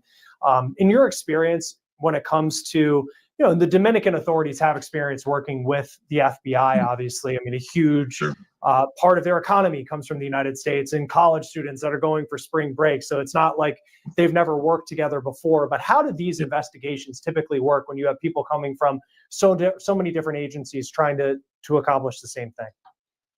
Yeah, so the Dominicans are in control of this investigation, but now you got FBI attaché offices involved and whatnot. They're always going to be the Dominicans are always going to be the lead in this as far as the press and everything goes. But I can pretty much guarantee you that the FBI has more has a lot of say in there right now. They're not the lead; they're an assisting agency, but they still have a lot of power even out of the country, and I guarantee they're leaning on them a little bit in kind of forcing their way to assist. They won't take any credit for it, but I'm sure that's going on, and I'm sure there's a lot of assets that they might not have that they're being offered. A lot of intelligence as far as whether it could be a drowning or something else, because there's everything. It's not just if she's in the water. Of course, there's going to be a lot of surveillance to be analyzed and to be enhanced, and a lot of interviews to be done. And I'm sure the FBI is going to want to sit down on those interviews and assist. And although the Dominican will be the lead, I think the American agencies are probably sitting side by side with them. It'll be 1 week on Thursday if we're still sitting here talking about this disappearance. If there is no, by that point, resolution to what happened, if there's no evidence, what would happen next? If we're kind of in this place where you have, there was no surveillance apparently on the beach to see exactly what happened, but you have the testimony of this person who she was with. We know that her friends left. She was never seen, just was never seen after that point. I mean, what would happen as this goes on for this investigation? I mean, I know her parents have asked for more to be done to look into the kidnapping or abduction possibility, though. I looked up the shark thing because usually, I was thinking sharks like the scent of blood. That's what they go for. So I put in how likely is a shark to eat a human. It says, despite their scary reputations, sharks rarely ever attack humans and would much rather feed on fish and marine mammals. Only about a dozen or of the more than 300 species, so 12 of the 300 species of sharks have been involved in attacks on humans. So I guess maybe it might not. But which sharks? It says white sharks are among the top 3. Ooh.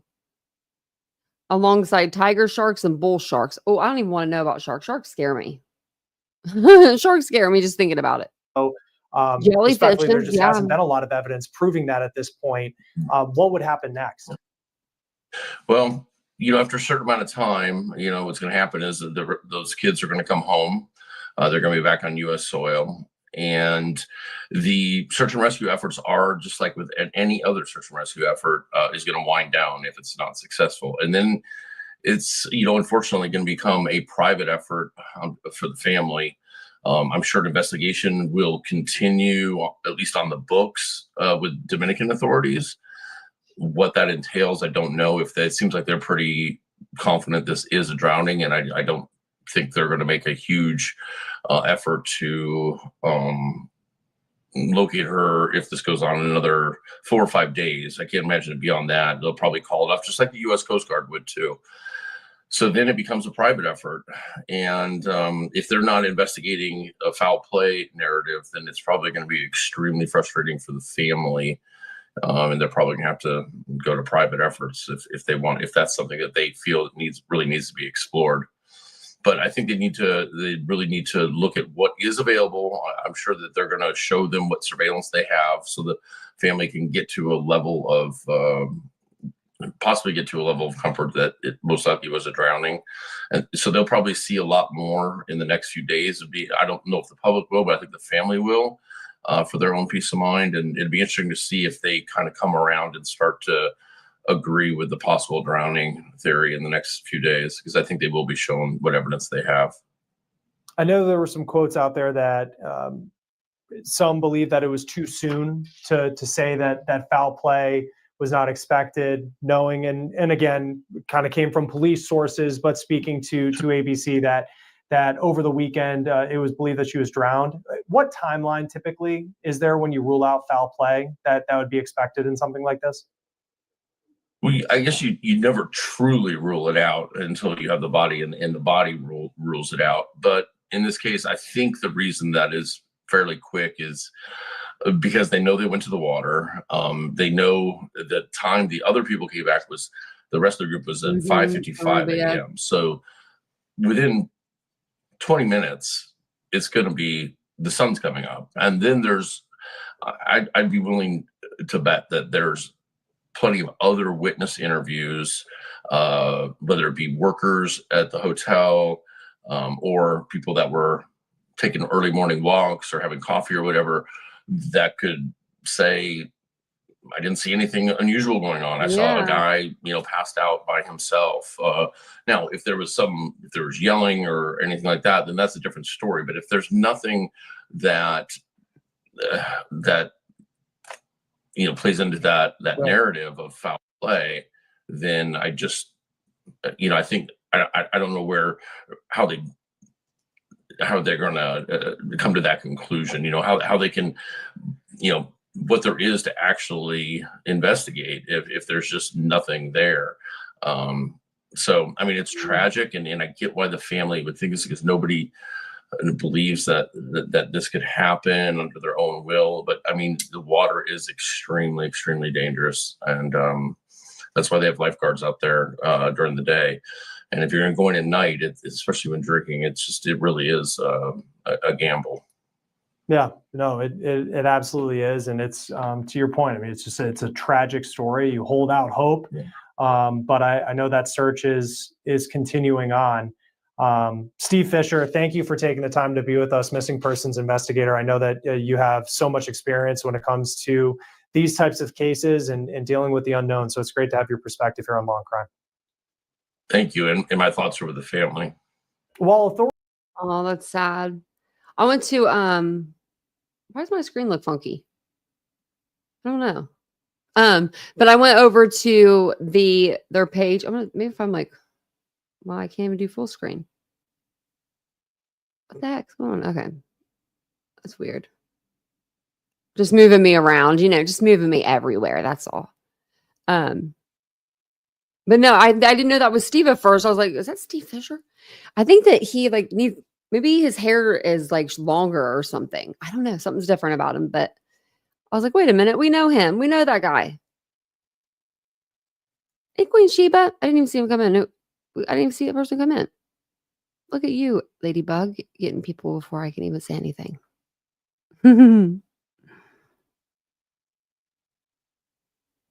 Yeah, it raises a whole lot of evidence when the person's finally found. Yeah, like DNA and everything. I mean, my opinion, they need to talk to that guy again. If he's changing his story, then there's a reason for it. It could literally be because he was drunk. And he maybe thought it was one way, and then he thought about it, and he's like, wait, no, that's not right. And, changed it up. But they need to say that, they need to let people know exactly what he said and what, is what's going on. I would think that if she was out there at 4:55 in the morning, there are people that walk the beach early morning, 6 o'clock, 7 o'clock. So if she was in the water, she wouldn't have been in the water that long. I mean, for maybe somebody would have seen her. If she was in the water and it was knee deep, and this guy said, you know, it was knee deep when he saw her and she went under, wouldn't that push you out, but then bring you right back in? Like, because you know how like the current will like pull you out and then it pulls you back in. Oh, there's Queen of the Shebas. I was like, I didn't even see the name. Welcome in. Oh, I'm on the TV. I'm on the big TV. Okay,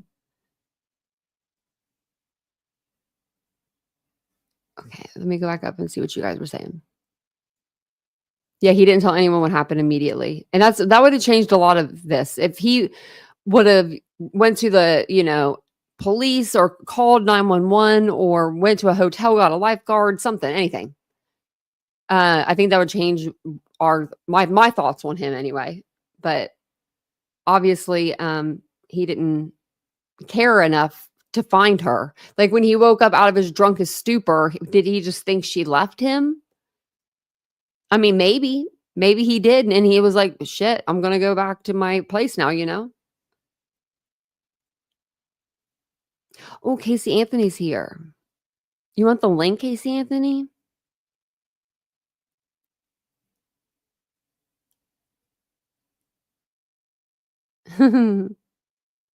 It sucks you out. Oh, okay, Roxanne. See, I love the ocean, but I don't get in it anymore because ever since that Titan imploded, that crap literally scared me from the ocean. And then I watch all these videos about how deep the ocean is, and like, oh my god, it's so deep, guys. There's so much stuff that we don't know about the ocean. It just freaks me out. I watch so much stuff about the ocean. I really do. I'm one of those people. That's what I watch when I'm not on you. Like when I'm not doing my own YouTube videos. Like, I don't ever watch other people's true crime, really.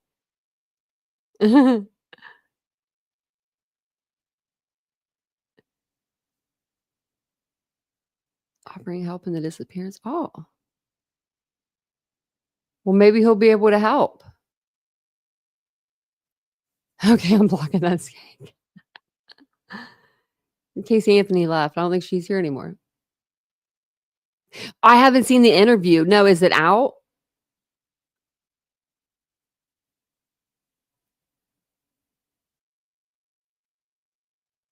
Yeah, I'm just letting her see what she's got to say, you know, the fake Casey Anthony.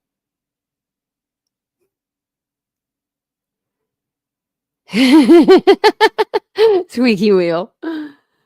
Oh, Casey Anthony. I wonder if she has any more videos over on the TikTok.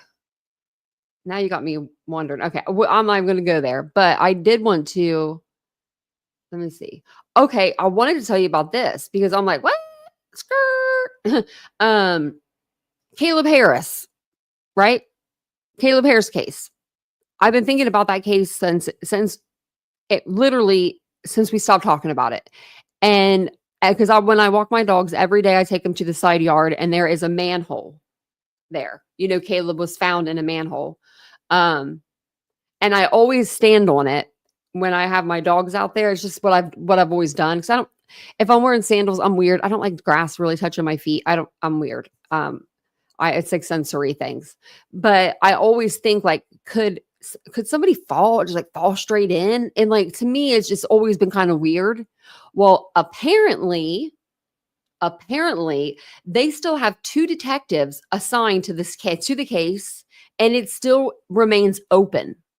I thought that case was closed. Didn't you guys? Like, what? Huh? So, I need to write that down. So we need to do like a live over that, like, and we'll go over the whole thing again. But it says, despite a year having passed, Corpus Christi Police Department administrators said Tuesday the investigation into Texas A&M CC college student Caleb Harris' death is far from over. Harris went missing from the Southside apartment on Ennis Jocelyn Road on March 4th, 2024. It was a case described as unusual and unique from the very beginning. His body was discovered months later in June at a water waste lift station not far from his apartment, literally across the street.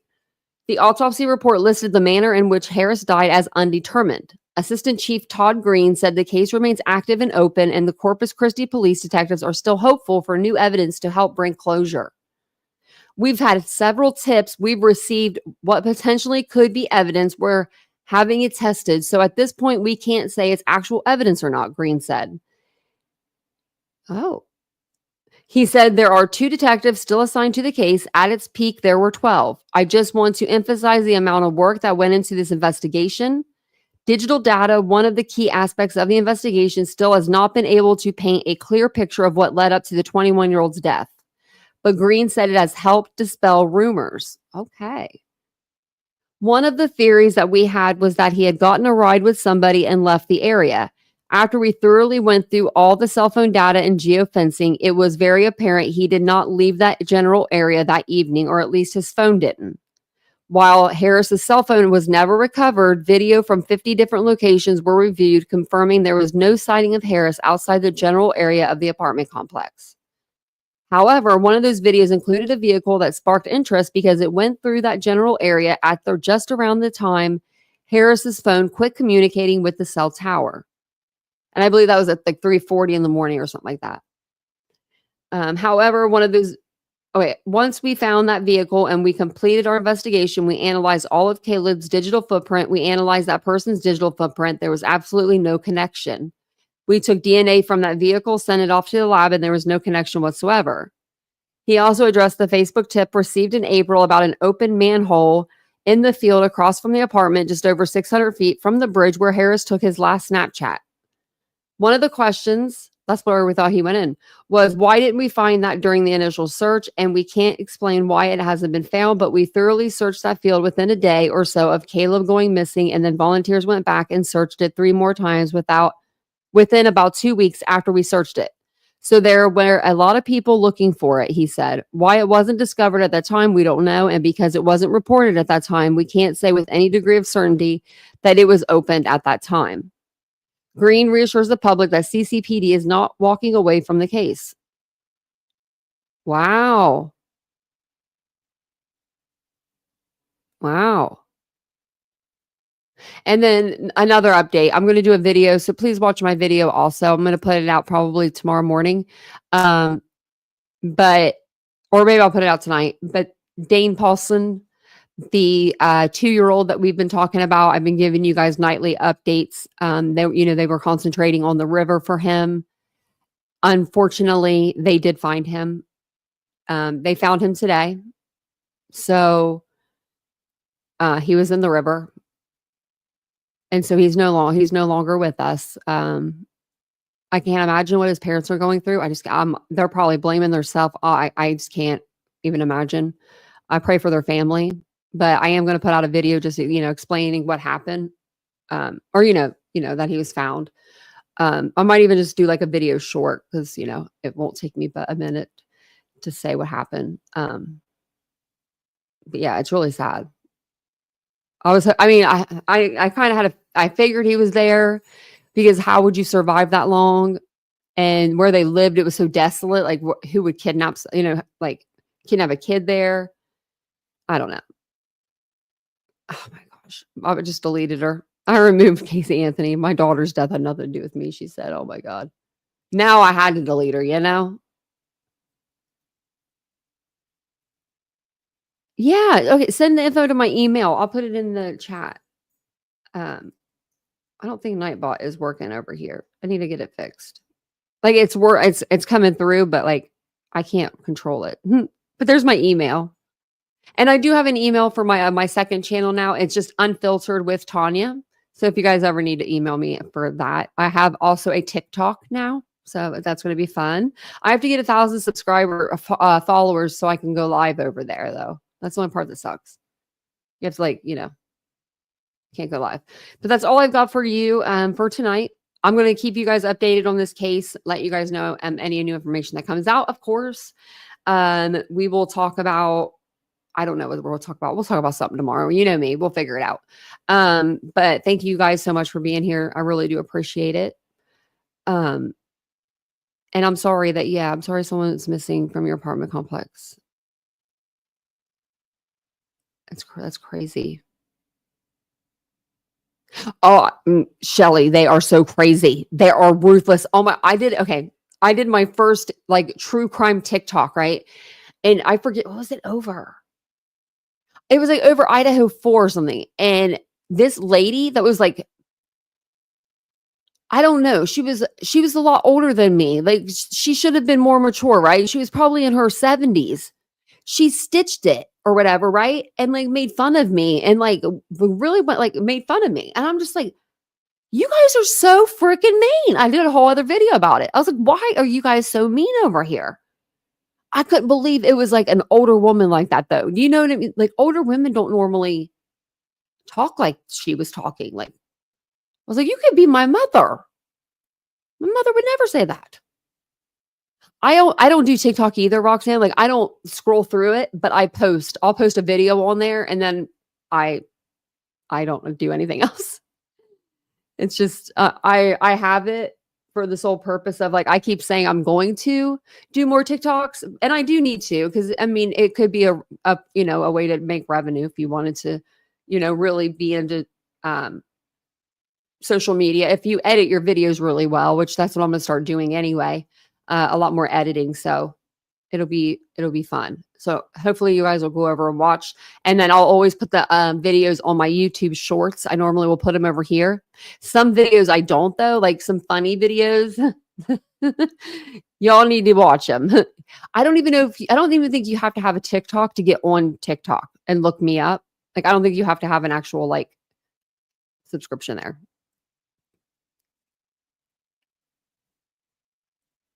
Seen a lot of them. Oh yeah.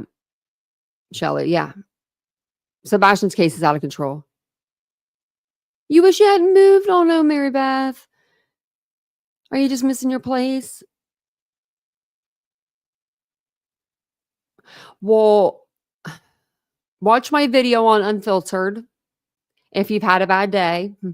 I talked about my morning and how it went. And yeah. Let's just say it's worth the watch. My dog decided that she was going to be a dog today. That's all I could tell you. She's a dog. Are there chat rooms anymore? I don't know if there are. We are going to do a Discord. I haven't wrote down again because I keep forgetting about it. I'm like, and someone said they're like, I think I'm in your Discord. I said, oh, I think I have it set up then. So I just need to figure out how to get you guys on there. Like the name of it. I'll figure all that out. I'm going to actually like come in here and sit and do some work tomorrow. Cause what I do is like, I will, and during the day, like, I just like, I get busy with other things and then I don't get in here until like 4 o'clock, maybe 3 o'clock, but I'm going to come in early in the morning, come in here. I come in and I do my exercising and stuff. So I'm going to try to come in and instead of watching YouTube, I'm going to try to plan some stuff. While I'm walking on the walking pad. So yeah, Lena, that'd be great. Oh no, Queen. For an hour? I'm sorry, Mary Beth.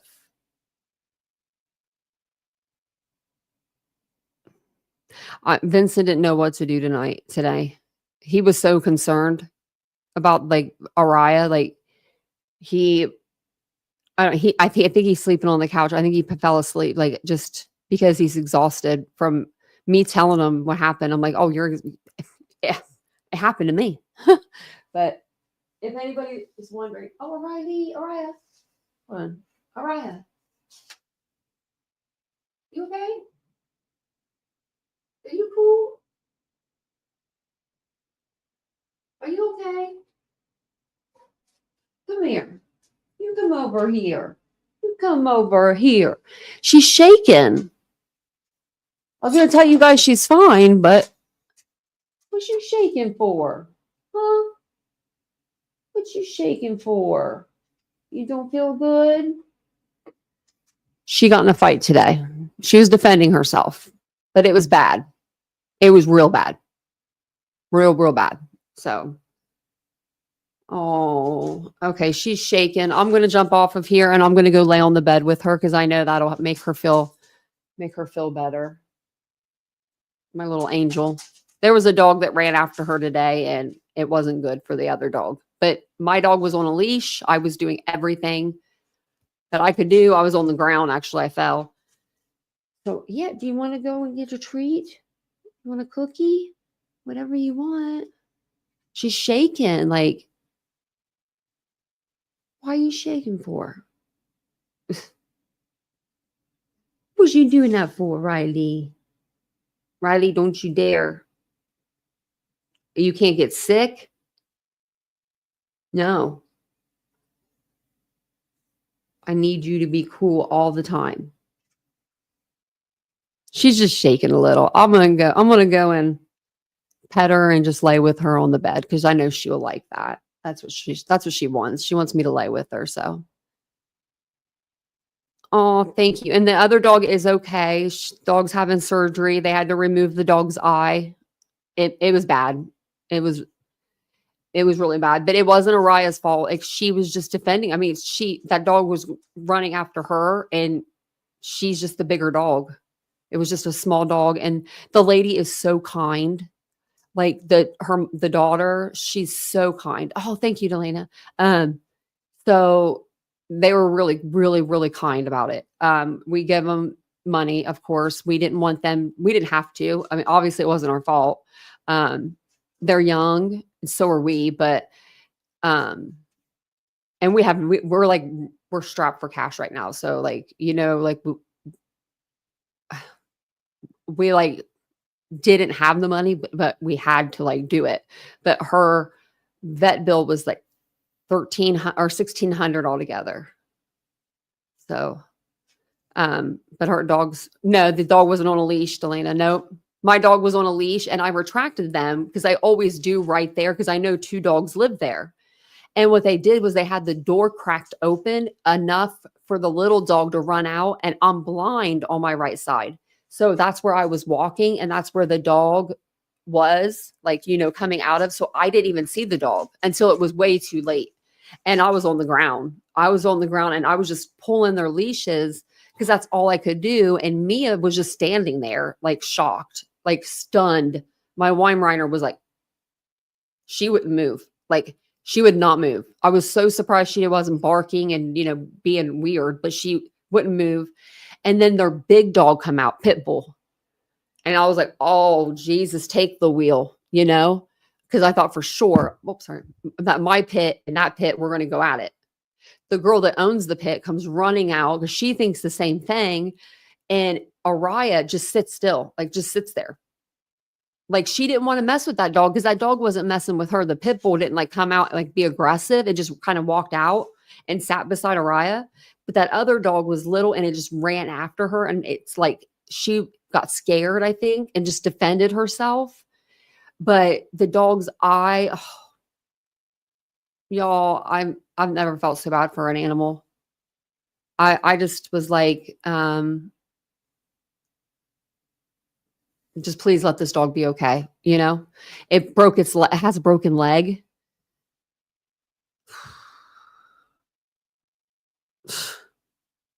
It's like, I was just trying to take them to go pee, right? Like, so next time we're going to go to the left. We're not going to the right anymore because that's where they live. And I'm just going to make sure that I just keep them retracted more. I'm just going to be safer. I'm always doing this anyway with dogs because I've seen dogs off their leash. And if I see it, I will straight tell a dog owner, my dog will fight your dog. I've said it before to people. The brown one, I'm like, the brown one will fight. Like, I've yelled it out to people. Like, Vincent, if he heard me, he would think I was crazy. But there was another girl that has another pit bull, and she'll let it run around the yard. And I'm like, are you crazy? Like, they say you have to have your dog on a leash here. But but it definitely wasn't my fault. And Vincent even said that as he's like giving, so I cashed app her the money. So he gave me the money to cash app her. And he's like, this really wasn't our fault. And I'm like, I know. I'm like, we're just being good people right now. Like, that's all that, you know what I mean? I was like, this is not us taking accountability for anything. We're just being nice people and helping her, because it's a huge bill. And I couldn't imagine if that was my dog, right? And my dog needed its eye removed and I couldn't go do it because I didn't have the money. That would be devastating. So, she said that we really helped them and I'm glad that we did. We'll be okay. What's today's day? Okay. I get paid in 10 days. So I get paid in 10 days, but no, we'll be fine. We'll be so fine. We'll be cool. We'll be fine. But yeah, so just watch my videos a lot on replay if you don't mind. We try to be, Diane, and we try to be good people because it's one of these days it'll come back to you. So, and it really does. It usually when you do something good, it comes back. So yeah, Ladybug. That's what Vincent was like. He's like, he's like, it's just what happened. Like he just kept saying like, where did it happen? What happened? And True Panion. Oh, never heard of them.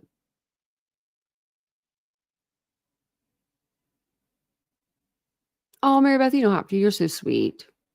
You guys are so sweet. Thank you. Good night, Tempest. But I'm going to jump off here too. I've been on here for 2 hours tonight. Me too. I'm going to make sure I check on the other dog. I'll probably go down tomorrow or the next day. I have her number. She has mine. I think we're going to be friends after this, which is weird, which is so weird. I think I got a friend out of it.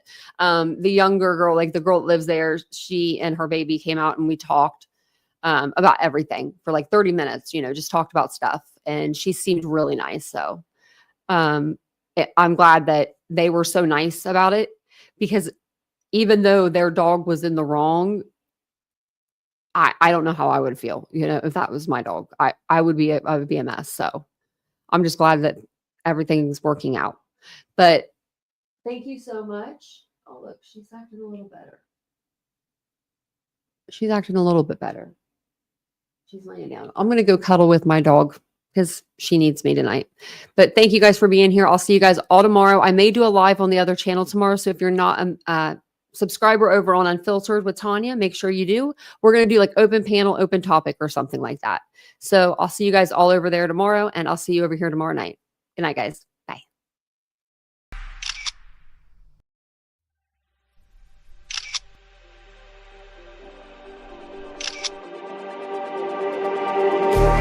Just like the street lights lit this town, like a fire in a blaze, gotta burn it down. Can't be afraid to live this out. We got this far, don't know how. I see danger in eyes. They know we'll burn down the night. Coming just like the sunrise. You know that we're gonna light it up tonight. We're gonna light it up tonight. We're gonna light it up just like the sunrise. We're gonna light it up now.